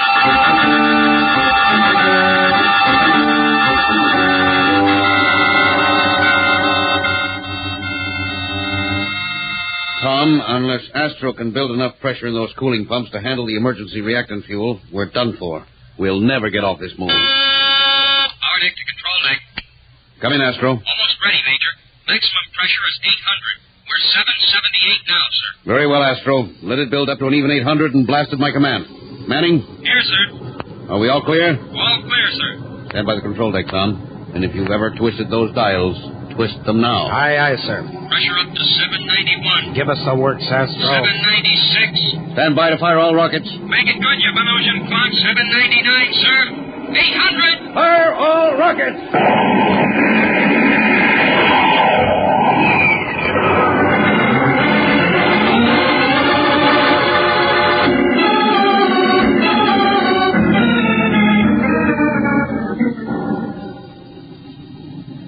Report from power deck, sir. Acceleration normal. We're out of the sun's gravity field. And out of danger now. Corbett, you did a tremendous job. You're the one who got us off, sir. I just followed orders. All right, but the log will tell the whole story. And I might add, wipe out a number of those demerits. Thank you, sir. Major Connell, Major. Yes, Manning? I just took final observations on the copper satellite.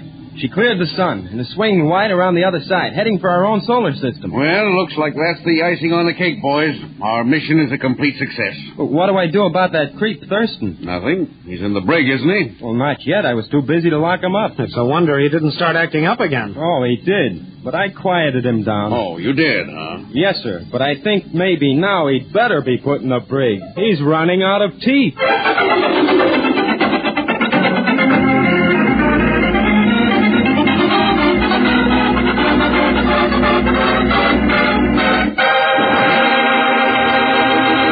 Don't miss the next action-packed adventure with Tom Corbett, Space Cadet, on Tuesday, when the crew of the Polaris returns to deep space to explore a newly discovered planet and finds themselves marooned with death.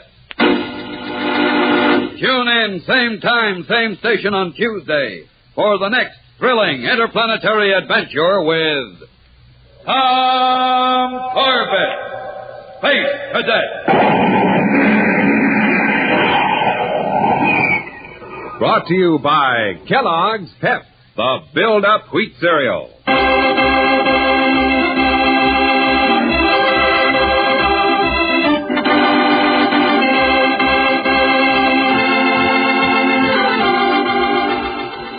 Tom Corbett, Space Cadet, starring Frankie Thomas, can also be seen on television and appears in the comic sections of many of America's leading newspapers.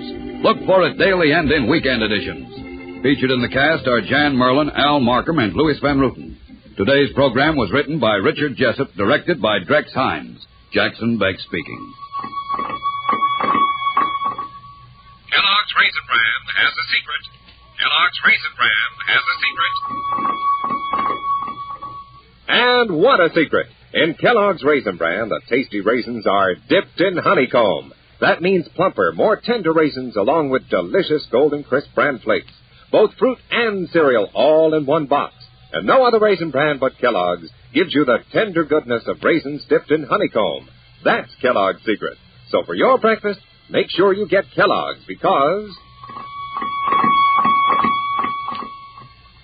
Kellogg's Raisin Bran has a secret.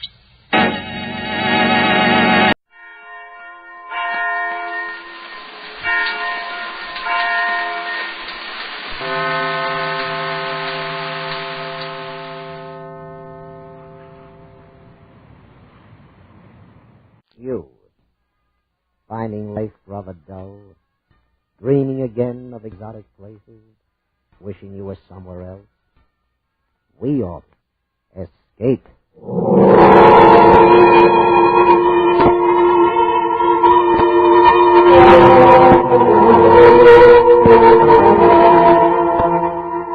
Escape us now to an island off the northwest coast of Africa, and the story of a man whose quest for happiness was blocked by a giant, a madman, and a beautiful girl, as Willard Kaufman tells it in his exciting story, The Gladiator.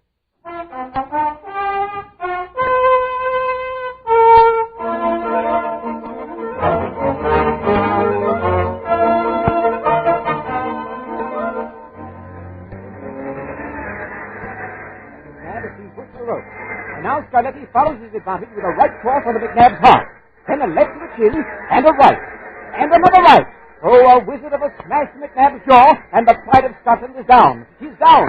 The referee motions Scarletti to a neutral corner and begins counting. 1, 2, 3, 4. I stood there in a neutral corner, not realizing it was over. This was it, Joe. I had to tell myself this was it. After 12 years in the scrambled brains business, 12 years of living like a monk and dying before each fight, this was it. And then I saw her. Dark she was, and pliantly slender. The most beautiful girl I'd ever seen. She sat there among the ringside bloodsuckers with the arc lights on her white face. As calm and incurious as a queen.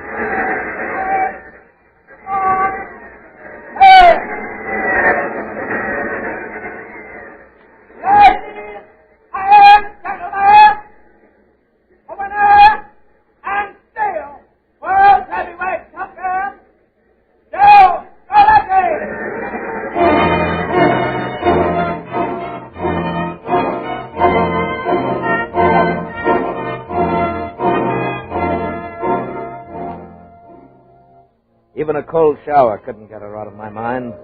I don't know why. Her hair was the color of night, and she wore a diamond in it, like a star, when only one is shining in the sky. And now I'd never see her again. Joe! If I had any guts at all, I'd have gone to her as I left the ring. I'd have said, "You're the most beautiful girl I've ever seen." I'd have said, "What's your name? What are you doing here?" Joe! Huh? Oh, yeah, Pony. You can climb out of the shower now. Newspaper guys have gone. You got rid of him real fast, huh? Well, it was a snap. Nobody's interested in a retired heavyweight champion. Not even on his first night of retirement. Well, that's the way I want it. For the rest of my life. Hey, here's your rub, Joe. Oh, thanks. Yeah, they'll feed the sports writers. They thought you'd stick around London for a while instead of turning off to Rome. Yeah, we got the plane ticket? Yeah, and an hour to make the plane, so please don't... Good evening, gentlemen. May a stranger congratulate you on your splendid victory. Thanks, Bud, but now if you... My name is Verini. Julius Verini. Yeah, well, it's nice knowing you. But we're sort of in a hurry. May I introduce my niece? Come in, my dear. Lucrezia. Hello? Hello. I thought I'd never see you again. Where did you see me before? In the ring. I mean, when I was in the ring. I thought you were the most beautiful girl I'd ever seen. Hey, Joe, we better get going. We're misconnected. Mr. Scaletti, I wonder if you and your manager would consent to be my guest on your trip to Rome. I assure you no public conveyance could be as pleasant as the one I offer. Lucrezia? Well, there are certain compensations about exterior. Thanks a lot, but we couldn't impose on you. But I insist, my dear sir. Mr. Scaletti, you see, I am a student of the boxing. I should enjoy talking with you. I should be honored playing host to the greatest of all champions. I'm sorry, Mr. Berenice, but... Please. Mr. Vernius, we'd be delighted to go. Yeah, but Joe... Your niece won't mind. I would love having you. Splendid.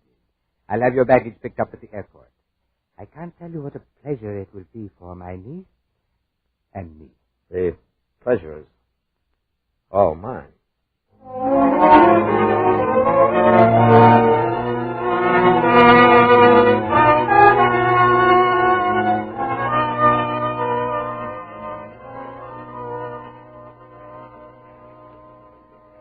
But I just do not understand. You had success. You were famous, and you gave it up. I would never have given it up. You know, I like the way you dress. You fit into it nice. You sound like a kid on his first date. Well, in the way I am. See, I've never been this close to a nice girl before. I'm not so nice, Joe. And you're not so close. Well, I can get closer. No, Joe.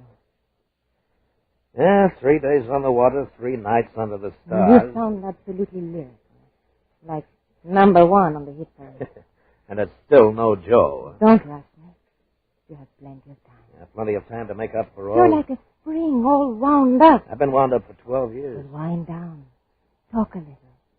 Talk it out. Talk, that's kid stuff. Oh, you don't know anything about kids. I don't believe you ever were a kid. No, I guess I wasn't. The night of my 17th birthday, I had my 17th fight. It's some coincidence. Why cry about it? You're still young. Yeah, I'm 29. Days are going fast, and what have I got to show for them? Oh, nothing. Nothing except the satisfaction and the wealth and the fame of being the greatest fighter in the world. And that world was pretty narrow. A ring 20 feet square surrounded by rope. You're the first man since Fitzsimmons to hold the light heavyweight and the heavyweight championship at the same time. Hey, how do you know so much about fighting? Oh, I don't. I'm just quoting. Speak for yourself. Tell me about yourself. Or is that kid stuff, too? No, but there's nothing to tell. Oh, there must be. I mean, who are you? Do you live in Rome or Paris or neither or both? How does it feel to be rich when you don't have to fight for it? Well, you say I would rather talk about you. Lucretia. Why are you so upset? I'm not upset. It's just... Joe. Joe, I gotta see. Hey, where are your manners, Pony? You're interrupting. Oh, that's all right. Joe, I'll see you later. Lucretia, Joe, something fishy about this whole ration. What? Listen to me, Joe. It's about this joke of Berenice. Oh, what about it? He's a stranger. He talks all the time about fighters like most guys talk about things. Can't stop him from talking. And he looks at you like a crazy. Like a butcher fixing to carve up a prize bull. Can't stop him from looking either. All right. Well, remember the dressing room 3 nights back? When you said we'd go with him? And he said he'd pick up our gear at the airport? So? So how did he know our gear was at the airport? How did he know we was going to Rome? You told the sports writers. Maybe you read it somewhere. I told him a couple of minutes before Virinius popped up. But that's not all. Joe, get your mind off that thing and listen. All right, I'm listening. Well, I've been trying to brush him off it. And on a little boat like this, it ain't easy, even in his fog. 10 minutes ago, he almost cornered me, so I took off. Up that stairway. A ladder. Aboard ship, you call it a ladder. All right, so I go off, like the 2nd floor. Now, the bridge. Will you stop interrupting? I mosey around, and I happen to notice that big map. That's a chart. They mark our course on it, day by day. That's it. Well, I almost fall down. Joey, we ain't going to Rome. What? To go to Rome, we should have turned left at the Rock of Gibraltar. That's how you get to what you call the Mediterranean Sea. And we didn't? We kept going south. Right now, we're somewhere off Africa. What do we do, Joe? We'd better talk to Virinius. Hey, you might as well start talking. Here he comes. Ah, there you are. I've been looking for you. Hey, yeah, I know. I mean, Virinius, Please, call me Julius. You are enjoying the trip. You are comfortable. Well, a matter of fact, it's... Splendid. You look marvelous, Joe. You've never looked better. No? What makes you so sure? You never saw me till 3 days ago. Ah, that's where you are wrong. I've known you a long time, Joe. Since the night you defeated Jackie Slade at the Polo Grounds in your native New York. What? That was 10 years ago. 10. 10 years, 5.5 months. When you walked in the ring that night, you were just another preliminary boy. When you walked out, I knew you would be champion. Of all the bouts I have ever seen, that is the one I most enjoy remembering. That's the fight I'd like most to forget. When you hit Slade in the 2nd round. A magnificent punch. Oh, he was in the hospital 3 weeks. He almost died. I wanted to give up fighting for good. But why? Because I don't like hurting people. I don't like to kill. You don't like hurting? Oh, that is very funny. Here's something funnier than that. Why aren't we going to Rome? I hate noise. But I suppose the klaxon is necessary in the fog. Come on, quit stalling, Virinius. My dear Joe, I never stall. I certainly wouldn't try to now, when you're obviously so sure of what you're talking about. Where are we going? Home. Home. With me. Accuse me of selfishness, if you like. But I so much enjoy playing host to you that I thought I'd prolong the pleasure. Perhaps I should have consulted you about it, but you would not have accepted. Would you? I would not. You see? But, of course, we cannot turn back now. Why not? Because I have this gun. And it is loaded. And as I know very little about firearms, it might go off and hurt you. I would not want that to happen, Joe. It would interfere with my plans. Oh? What plans are those?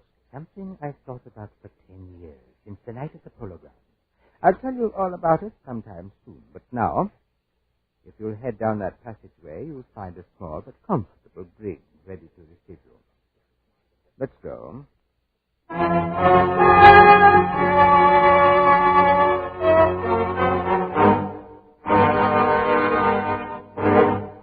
Escape, under the direction of Norman MacDonald, returns in just a moment. Looking for a bookie? Investigators are. Police are, too. But some police are not looking for the bookies that are a major part of organized crime in America. CBS Radio, as the third in its important documentary series, The Nation's Nightmare, uncovers fascinating facts about the bookie business.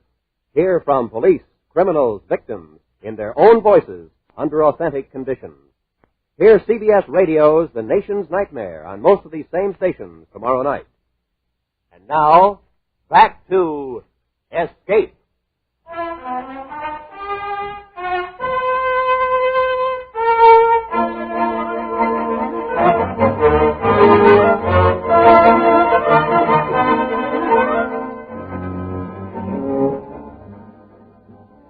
Some pleasure cruise this turns out to be. And all because you fall for a dame with slow gin eyes and a diamond in her hair. Some fast shuffle you got from her Uncle Julius. So, what are you going to do about it? You're my manager, you tell me. I'll tell you this much. We got to do something, even if it's wrong. What can we do? Uncle Julius has got 4 aces and a gun. I got 4 walls and I got bars on the door. I'll tell you what I got. I got a mad on that dame worse than I got on our Uncle Julius. If I ever lay hands on either of them, Let's what? Hey, what's that? Let's what? Let's what?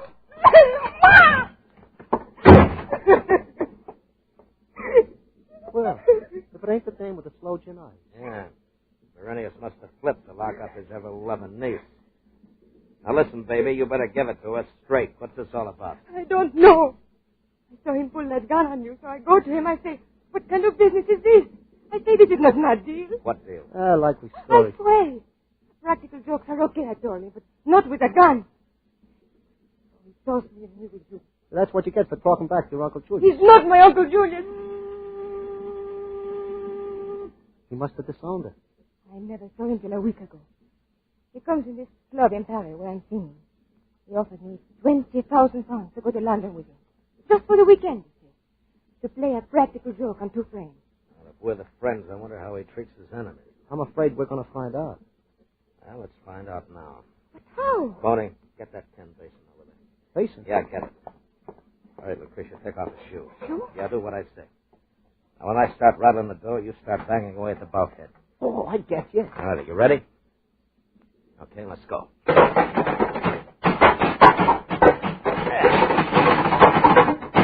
right. All right. All right. Now, what do you want?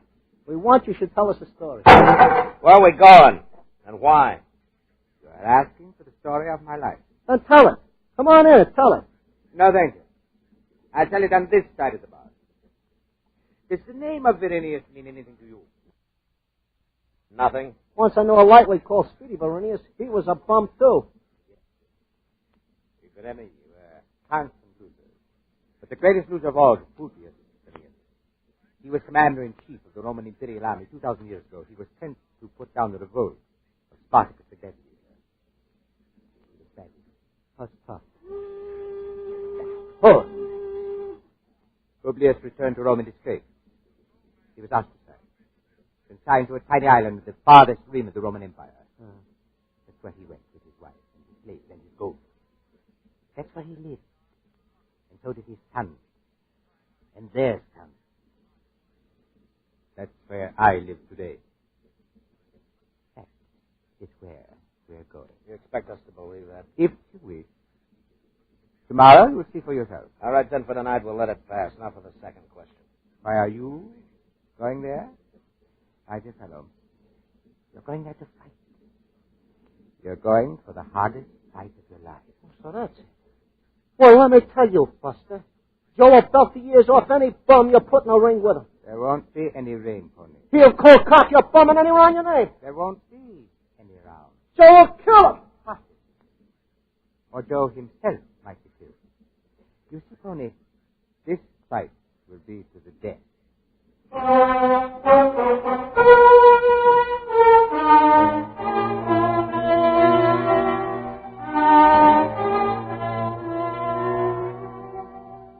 We got there the next night. A little island and a mantle of fog that hung solid as grease over land and sea. The dock gave way to a worn stone path. And suddenly, out of the fog, an enormous structure appeared with towers and battlements plunging so high they were lost in the gloom. Look at it. Like a castle or something. Not as big as Radio City, but almost. You like it, Joe? I'd like it better if you'd keep that cannon out of my spine. I apologize, Joe, but I cannot chance your escaping the fog. The fog is most forgettable. Usually the view from here is magnificent. Yeah. On a clear day, you can see Catalina. Or at least the African mainland. I admire your talent for jokes in so sane a situation. The situation's impossible.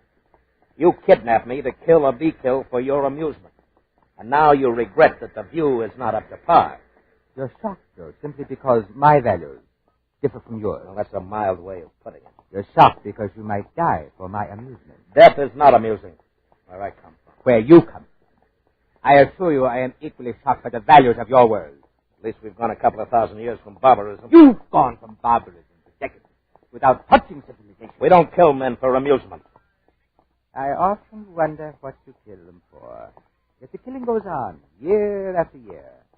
What's war but mass murder? All right, but basically our way of life... Basically, you have no way of life. You have a culture of gadgets, to which no one has contributed anything of value since the Romans invented the bathtub. Don't argue with me, Joe. It is getting us nowhere. Right, my dear.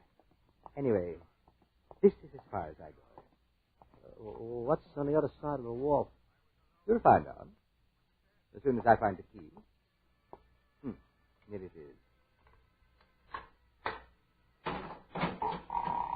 Inside, this is it. And make yourself at home. I'm your slave. Yeah.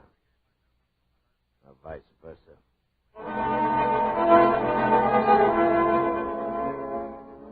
The iron door swung shut, and we were in an ancient Roman village.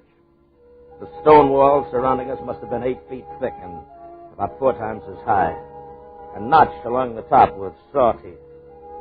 Mud huts crouching in the soupy night formed an irregular circle around the deserted marketplace, just like those pictures in a first-year Latin book. Only Uncle Julius had tricked up the joint with a few of the modern gadgets he so much despised. Look, Joe.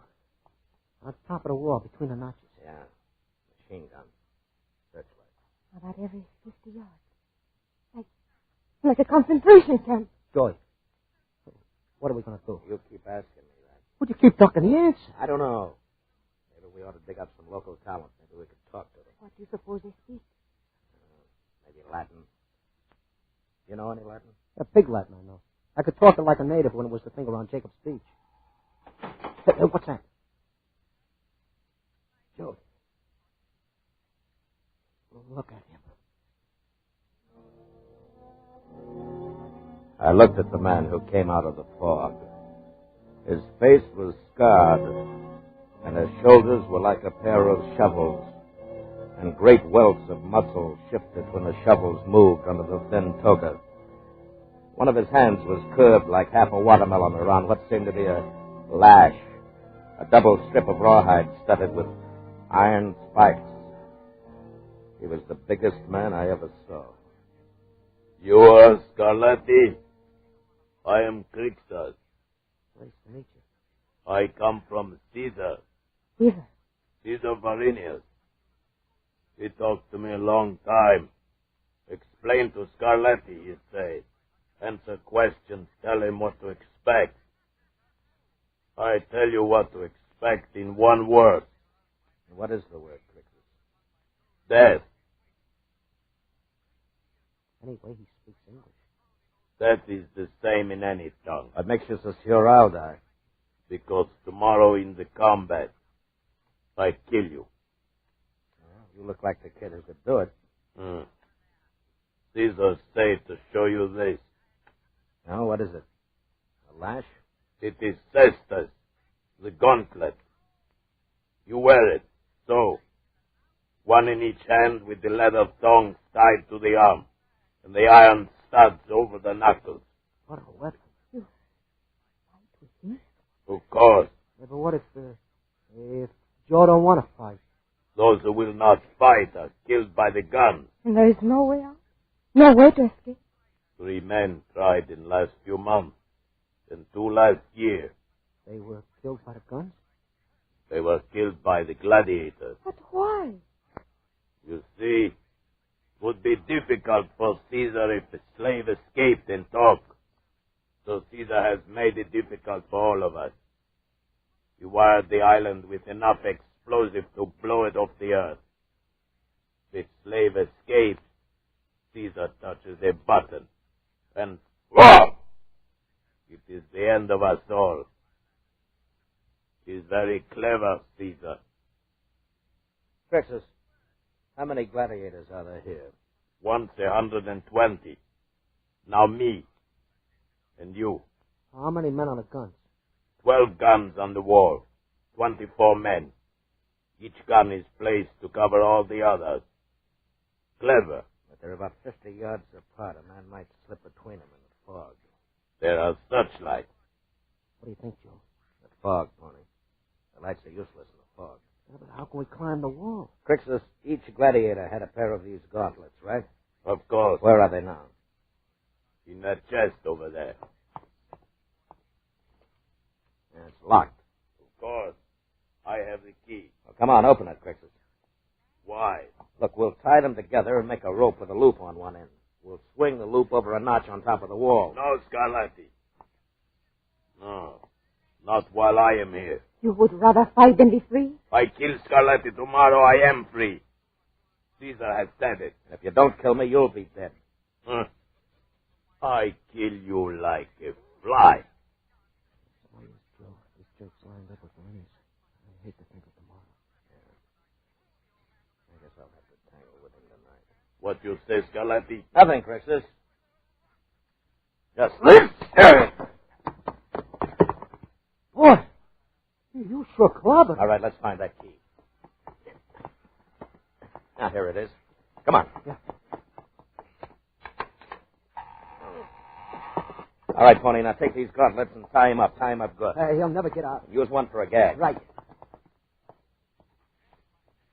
Tie them tight, Joe. You think they will hold? I don't know, baby. But in about 10 minutes, we're going to find out.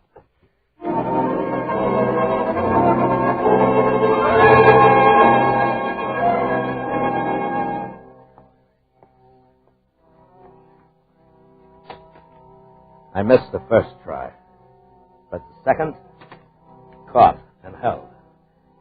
And I went up, hand over hand. And then the rope tightened below me as Lucretia and Tony began to climb.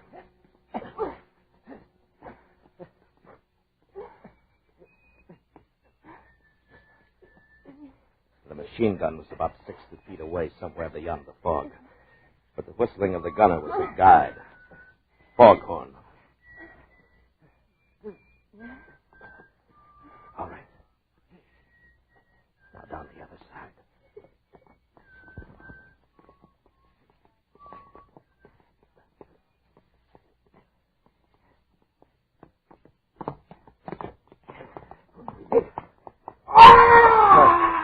What's that? He must have bit through the leather jacket. You won! Come on, run for the boat.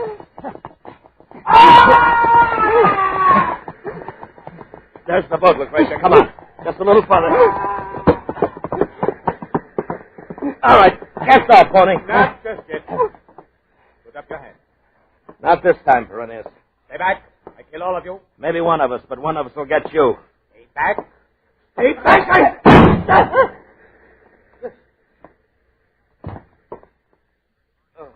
Joe. Joe, you're hurt. No, not much. Get aboard.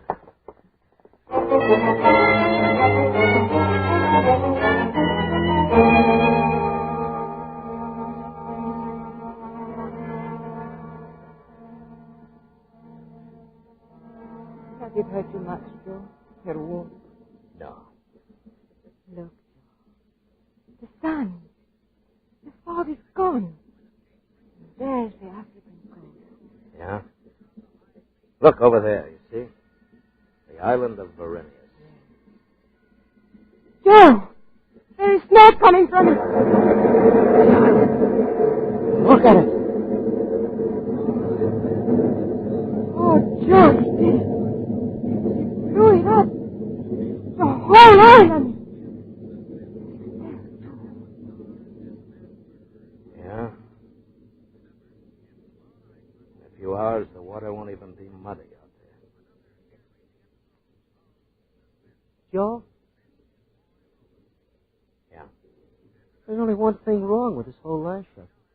What is that for? Nobody's going to believe any part of this now.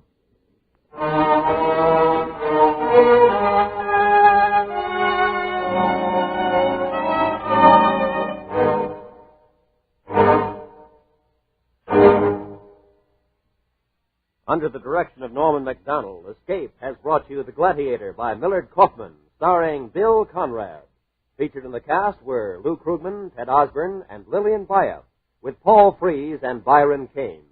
The special music for Escape is composed and conducted by Leith Stevens.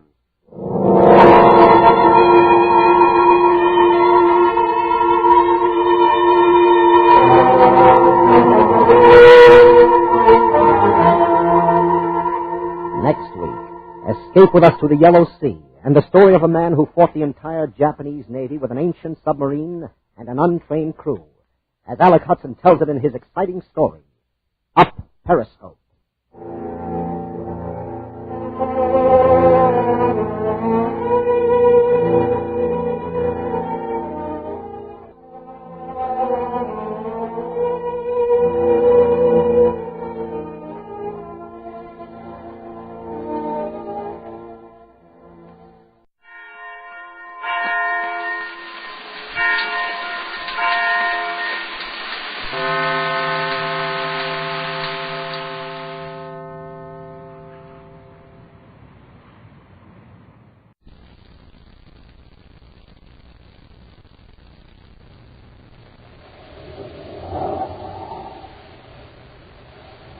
Instant Ralston and regular Ralston, the hot whole wheat cereals in the red and white checkerboard packages, present Space Patrol!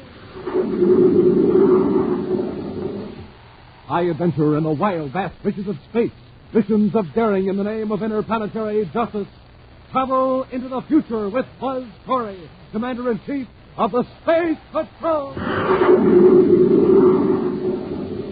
In today's transcribed Space Patrol adventure, Buzz and Happy have landed their spaceship in a desolate region of Planet X, as directed by the mysterious native Ortho, who is guiding them from a distance by thought waves.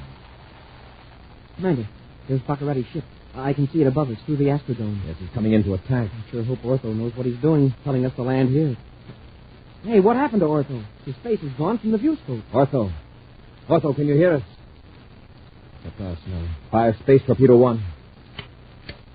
It's jammed, sir. Fire 2. They're both jammed. And Baccarat... He's firing at us. And here we are like a sitting duck. Ortho double-crossed us. We'll return in just a moment for today's exciting Space Patrol adventure, The Secret of the Adargo Ruins.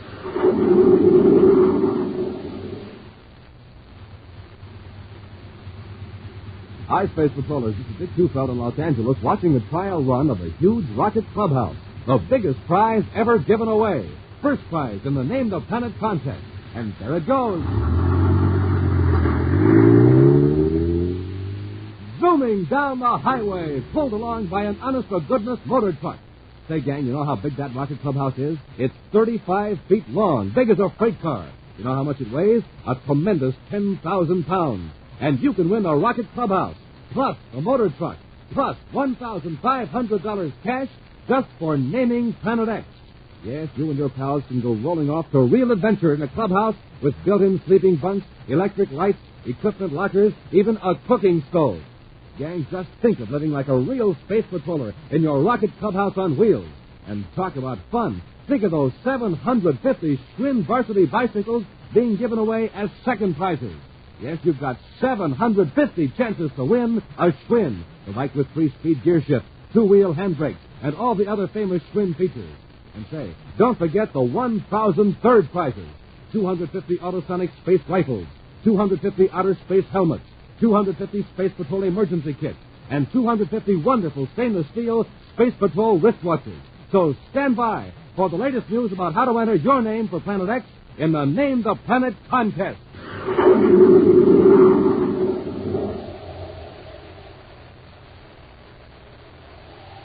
And now, today's Space Patrol adventure, The Secret of the Adargo Ruins. Commander Corey and Happy are now on the man-made planet Terra, where Buzz is organizing a task force for an assault on Planet X. Although Buzz and Happy wrecked Prince Baccarati's delicate and complex defense control monitor in Baccarati's castle, the Space Patrol forces dare not make an all-out attack on installations on Planet X. For to do so would endanger thousands of innocent natives forced into labor by the evil prince, and also would harm hundreds of skilled technicians held captive on the remote planet. Right now, in the Commander's central office in Space Patrol headquarters, Cadet Happy is sorting out all available information on Planet X installation. Sector 322 chemical processing plant. Let's see, what's the buzz here? How you doing, Happy? Oh, it's pretty slow work, sir, but I'm nearly through all the data in File E.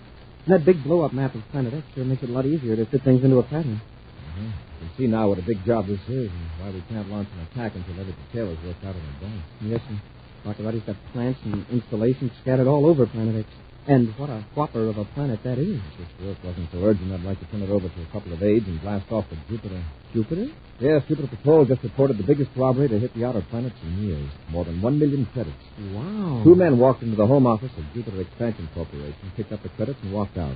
6 armed guards just stood around while the bandits helped themselves to the payroll. You mean they didn't even try to stop the bandits? No, and the strange thing is the guards themselves admitted it, with no alibis. That is strange. Payroll is for several hundred construction workers and engineers who have been working on different Jupiter moons for 6 months. The men are due in at Jupiter City tomorrow. Oh, it's on Major Robertson's circuit, Commander. I'll get it here. Corey here. Commander, Jupiter headquarters Space Patrol new lead on the robbery. Yeah? Space Patrol agent found a gas cartridge concealed in the room near the vault. That might explain why the guards didn't offer resistance. What was it? Diphenazone. Diphenazone. Yeah, that's right. And we got a description of one of the bandits. 4 of the guards positively identified him as Slag Cronin. Nice work, Robbie. How soon can you take over up here? About 5 minutes. Good. Corey out. I'm happy you know who was behind that Jupiter robbery. Who, sir? Baccarati. Slag Cronin was one of his men. But what about the guards? Were they working for Baccarati, too? The guards could be entirely innocent. They were affected by diphenazone. What's that, sir? According to a space surgeon who was among the men we brought back from Planet X, diphenazone is a gas developed by Baccarati's pal, Dr. Malengo. It's odorless and renders a person completely unable to reason. Malengo must have developed some sort of counteractive medicine that made Baccarati's men immune to the gas. No wonder the bandits got away with it so easily. I'm turning this end of our work over to Robbie. You and I are going after Slag Cronin. Great. But how do we know where to look? Baccarati needs that money to rebuild his defense equipment. From Baccarati's viewpoint, the safest place for that money right now is on Planet X.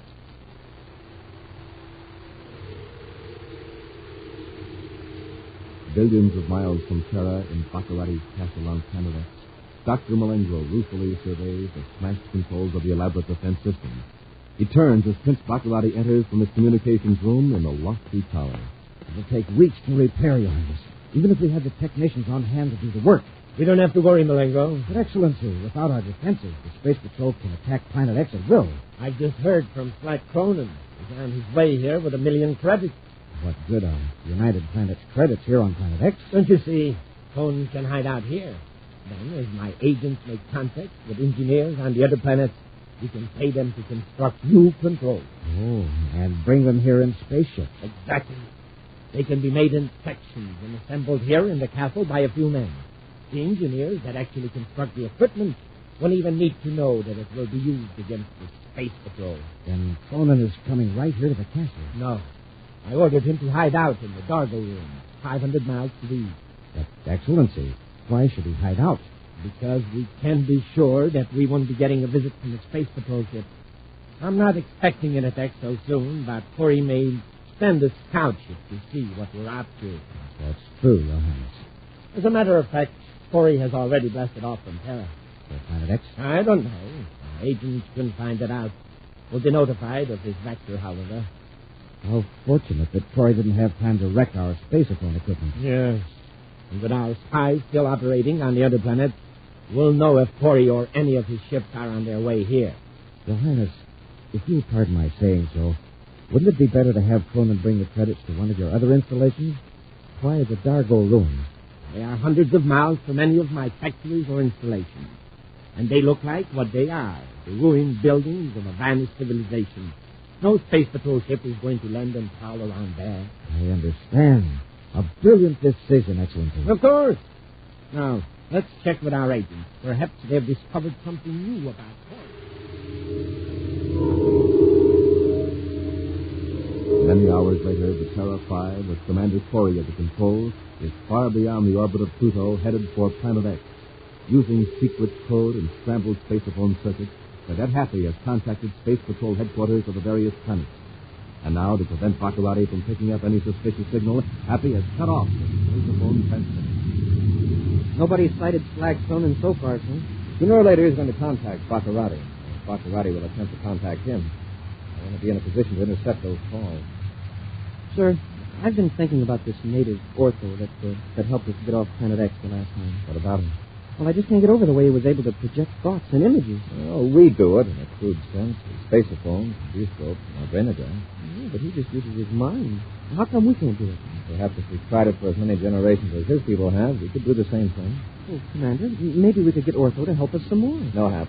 Our battle is with Baccarati. All those people have isolated themselves because they want to live in peace. Besides, Hap, how would you suggest contacting Ortho? Yeah, that's right.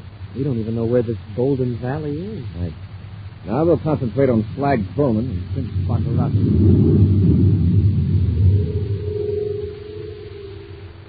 Thousands EUs toward Planet X.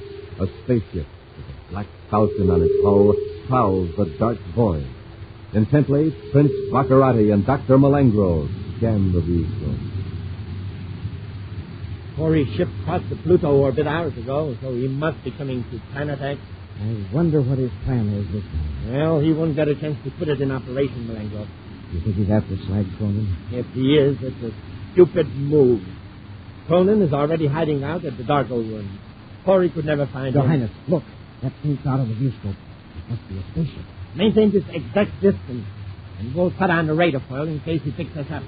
He'll never be able to pinpoint our...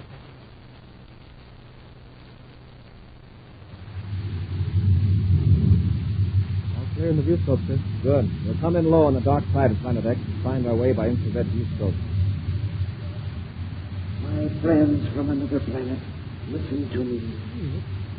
Mr. Ortho. You are in grave danger. Yeah, he's doing it again, like he did the last time. His face is appearing in the viewscope. Yes, Ortho. You're contacting us all right. What is it? You are in dire peril. We expect to be on Planet X. You are in danger out in space. I sense it. It is coming closer. Hey, he's right, sir. The rear viewscope. See it? The radar foil blur. And a Baccarati ship beside of us. And we can't tell what he's range is, not with that radar foil confusing our viewscopes. Thanks for the warning, Ortho. We'll just have to outrun them. Let me help you. Land on the planet. I will guide you in safely. You don't understand. If we land, he could blast us easily. I can protect you, believe me. Your enemy will never find you. The blur's getting bigger, Commander. Baccarati's gaining. All right, Ortho. Looks like this is your party. What are your instructions? Come directly to the center of the planet as you see it. You will see a broad river flowing south between two ranges of high mountains. Then what? Far to the east of the river is a desert, then bleak hills, barren and desolate. But beyond those hills is the land of the Lumens, our golden valley.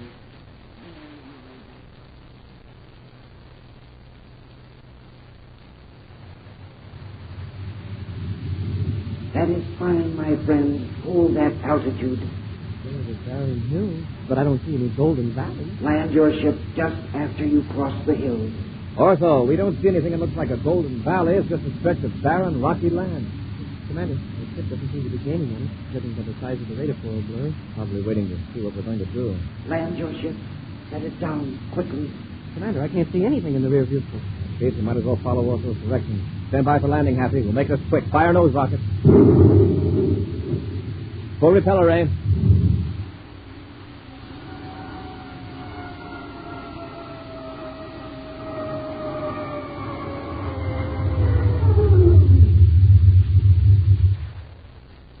Stand by to fire space guns, Happy. Standing by, sir. Hey, what happened to Ortho? Space is gone from the viewscope. Ortho! Ortho, can you hear us? Commander, there's Baccarati's ship. I can see it through the astrodome. Fire space torpedo 1. It's jammed, sir. Fire 2. They're both jammed. And Baccarati's coming in. He's firing at us. And here we are like a sitting duck. Ortho double-crossed us. We'll return to Space Patrol in just a moment. Space Patrollers, attention. Here's how to enter your name for Planet X in the Name the Planet contest. Just go with Mom or Dad to your Weatherbird shoe store. The Weatherbird shoe man will give you a free prize, a swell interplanetary coin album with 3 real space coins inside, glowing silver-colored coins, big as a $50, with swell designs of planets on them. And also inside the album, your Name the Planet contest entry blank, with directions for submitting your name for Planet X. Now, gang, if there's no Weatherbird shoe store in your neighborhood, find out where else to get your coin album and entry blank by looking on the back of a package of good hot Ralston, either instant or regular. The new package with a picture of the Commander Corey or Cadet Happy on the front. But hurry, see your Weatherbird shoe man or check a hot Ralston package and enter the Name the Planet contest now.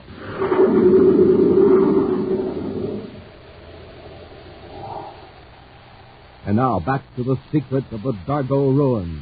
Following the instructions of the mysterious native of Planet X, Ortho, the Lumen, Commander Corey and Cadet Happy landed their spaceship on the planet, with Baccarati's ship close behind them. Through his strange power of thought and image transference, Ortho had assured Buzz they would land safely in a golden valley. Instead, their ship is an obvious target on the bleak, rugged ground in the desolate region of Planet X. Evidently abandoned by their would-be protector, Buzz and Happy vainly try to fire space guns at Baccarati as the evil prince rains explosives all around them. In Baccarati's ship, the prince and Dr. Malengro make repeated passes over the Terra 5. You made me, Mr. Malengo. Can't you keep the ship on a steady run? Something's wrong with the useful target finder. Well, I'll get them this time.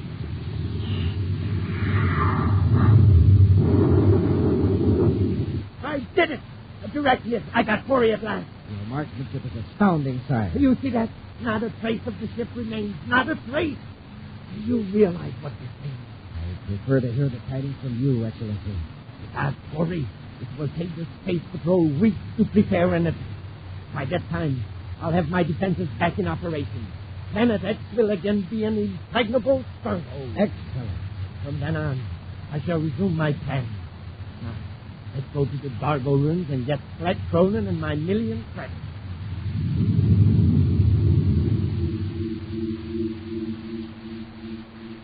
As Baccarati's ship roars away toward the northeast, a cloud of dust settles over the place where the prince had seen Buzz Corey's ship disappear in a blinding flash.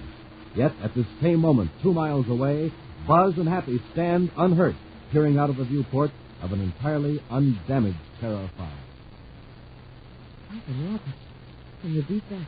He fires half a dozen torpedoes and then scoots away. Must be out of ammunition, Happy. What a terrible shot he is. Not that I'm complaining, of course. Did you notice all of his torpedoes hit in the same place, about 2 miles away? All I can say is it's sure a lucky break. After the way this Ortho deserted us, him and his golden... Commander, look. Just noticing, Happy. A minute ago, there was nothing out there but gray rocks and desolation. Now, trees, grass, and flowers. Beautiful. A golden valley.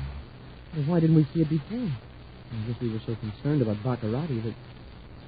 Hey, look out there. Someone coming toward the ship. It's Ortho, the same face we saw in the viewscope. Uh-huh. Beard, robe, and all. It looks like he's waiting for us to come out. Let's go, Hap. We owe him an apology. Apology? What for? For bringing us down here so that Baccarati could blast? Leave your ray gun in the ship. I don't think we'll need weapons here. And it might offend Ortho. Yes, sir. But if he tries any more tricks... Let's give him a chance to explain that. Open the hatch. Yes, sir. Before we open the outer hatch, Happy, remember that Ortho can tell what they're thinking. He probably knows I'm telling you this right now. Yes, sir. I understand.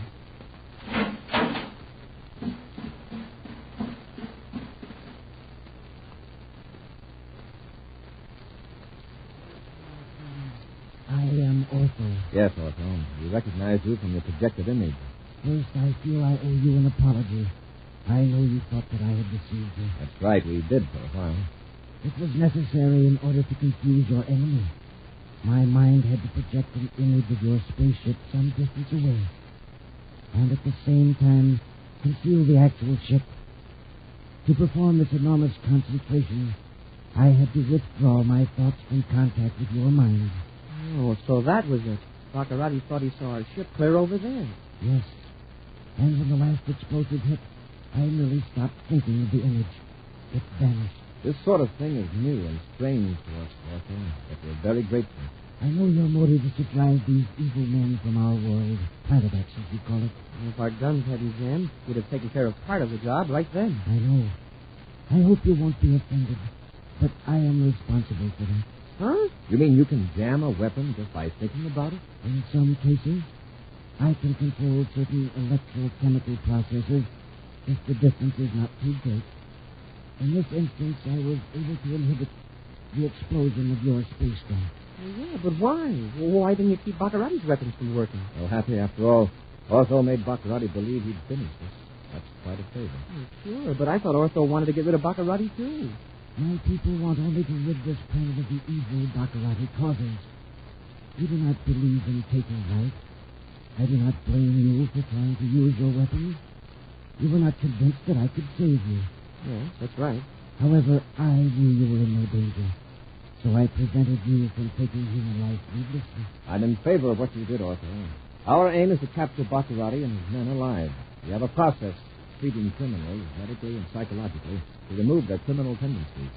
Completely painless. In fact, the criminal isn't even aware of the time it takes to effect a cure. I know that, Commander.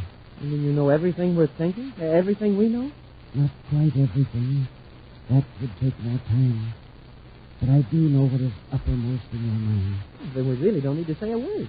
No, except that you probably feel more at ease if we exchange ideas through speech. Since you're not used to having thoughts placed directly in your mind by others. It is rather startling. But tell me about this valley. How does it happen we didn't see it until a few minutes ago? That was the result of the combined concentration of all my people. We know when strangers are approaching. We conjure up a mass image of forbidding terrain. For centuries, this has kept the more primitive, marauding tribes from invading our valley. Where are the rest of your people? Deep in the forest of the valley. I would invite you to visit us, but I sense that the commander is concerned about a problem. Yes, Otto. You're right.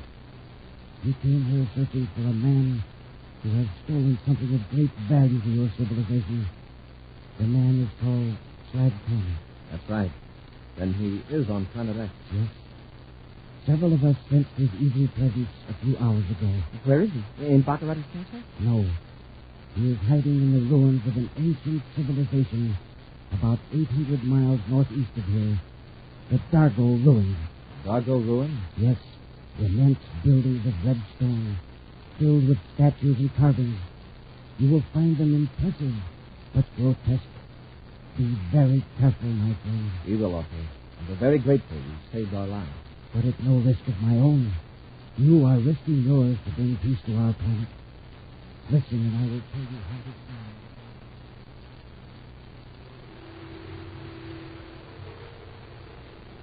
Hundreds of miles away from the Golden Valley, a man stands between the pillars of an ancient temple, chipped and worn by time. He watches as a spaceship lands beside his own. Two men get out and come toward him up the temple steps.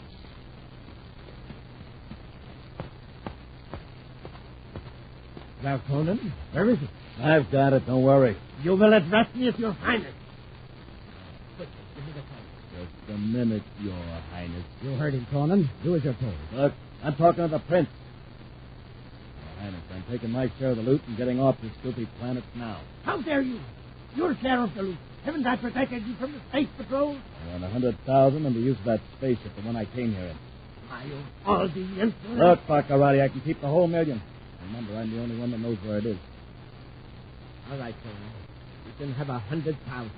Now, where is the money? Right inside the temple, under a flagstone. All right. Take me to it, quickly. This way.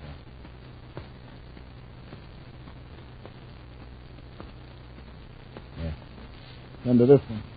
Well, lift it up. Help him, Malengo. Yes,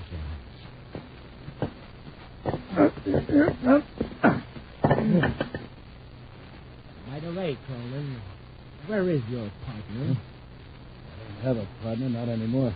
He met with an accident. Oh, and now you don't have to split with him. That's right. Well, there's the money. 1 million credits. Splendid. And now, Dr. Malengo, you will notice that I don't have to split with Cronin. Nicely done, Your Highness. The gun but dazed him, but I don't think you'll be unconscious long. Perhaps we should pick up the money and get to the ship. I'll get the money. We'll leave Conan here. You take his spaceship to the castle, and I'll fly my own. Very well, Your Highness. All right, Baccarati, stay right where you are. Hurry! He can't be alive. He can't be. I'll take that gun, Malengo. You'll have to catch me first. After I'm happy, I'll take care of Baccarati. He's behind that idol, Commander. I see him. He thought that door back there would open. Come back here, Malengo. All right, Commander. Hey, quit pushing that idol. Run, Your Highness. Come back here, Baccarati. Commander, the idol is falling.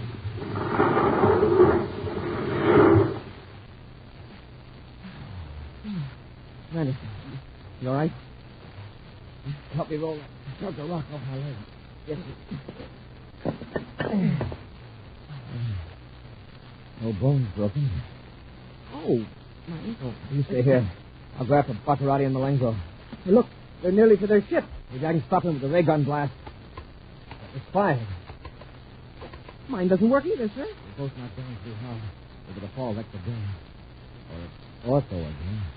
Doesn't he know that all these guns would do is to make Baccarati unconscious without hurting him? He may be cutting off all weapons. Doggone it, sir. Baccarati and Malengo got away. Yes, it was what we came for. We captured Slag Cronin and recovered the 1,000,000 credits. Let's get Slag back to our ship now. Yes, sir. But what if Baccarati blasted before we get to it? I think our friend Ortho is taking care of that. I bet Baccarati was hopping mad. He was probably counting on this 1,000,000 credits to rebuild his defenses. After we return the money to Jupiter, we'll go back to Terra and plan our attack on Planet X. Look, Commander. Look what's all over the floor. Jewels. Inside the Ida. There's a fortune here. Abandoned by the race that built this temple. I'll bet there's more than 1,000,000 credits worth. If Baccarati had known about this, he could have saved himself a lot of trouble. Let's go, Hap. We've got work to do.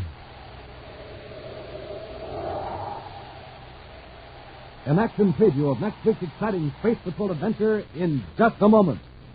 Hi, Space Patrollers. This is Commander Coyle. You know, gang, the way I warm up inside when it's chilly outside is with the super cereal that helps to supercharge you. Good hot Ralston. So why don't you try it today? Instant or regular Ralston. Look for them in the new red and white checkerboard packages with a picture of Cadet Happy or me on the outside. Know what you'll find inside? A swell interplanetary space coin. Big as a $50, made of husky plastic with designs of planets on them in glowing space colors.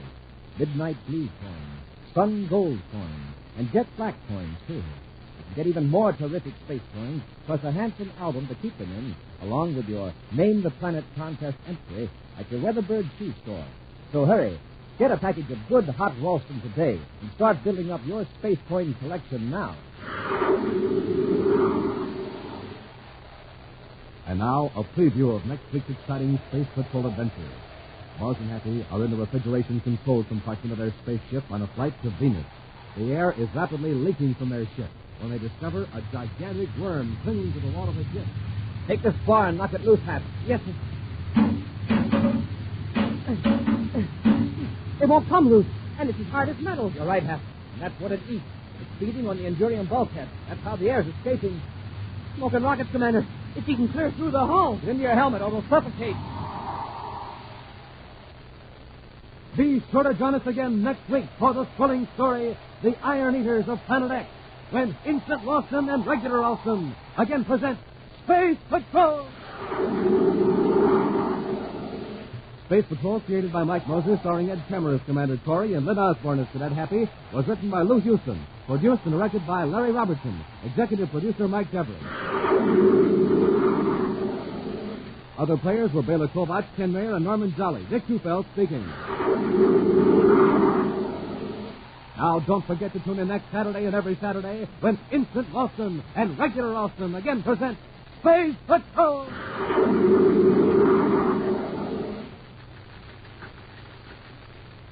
Dick Tufeld reporting on America's most heavily armed fighter interceptor, the Northrop Air Force Scorpion F-89D. In a moment, we'll hear from the test pilot on this plane, Bob Love, Korean jet ace with a record of 6 MiGs in 6 weeks. Primary job of the Scorpion is to protect our country from invading aircraft. Speed, more than 600 miles per hour. Weight, 20 tons. Now, Bob Love, recorded at Edwards Air Force Base. You know, a fellow has to be in top condition to test fly a fast aircraft such as the Scorpion. And that's why I always make it a rule to sleep well and eat well. So, for breakfast, I pick a cereal like Rice Chex or Wheat Chex. They're chock full of energy and really taste good. You'll like them. No other cereal, puff or flake, contains so much nourishment in such concentrated bite-sized form. So take a tip from Bob Love, Phil Houghton, and other top test pilots. Make your cereals Rice Chex and Wheat Chex. Be sure to see another exciting Space Patrol story on your local ABC television station. Consult your local paper for time and channel. This program is broadcast to our armed forces overseas through the worldwide facilities of the Armed Forces Radio Service. Space Patrol came to you transcribed from Hollywood. This is ABC Radio Network.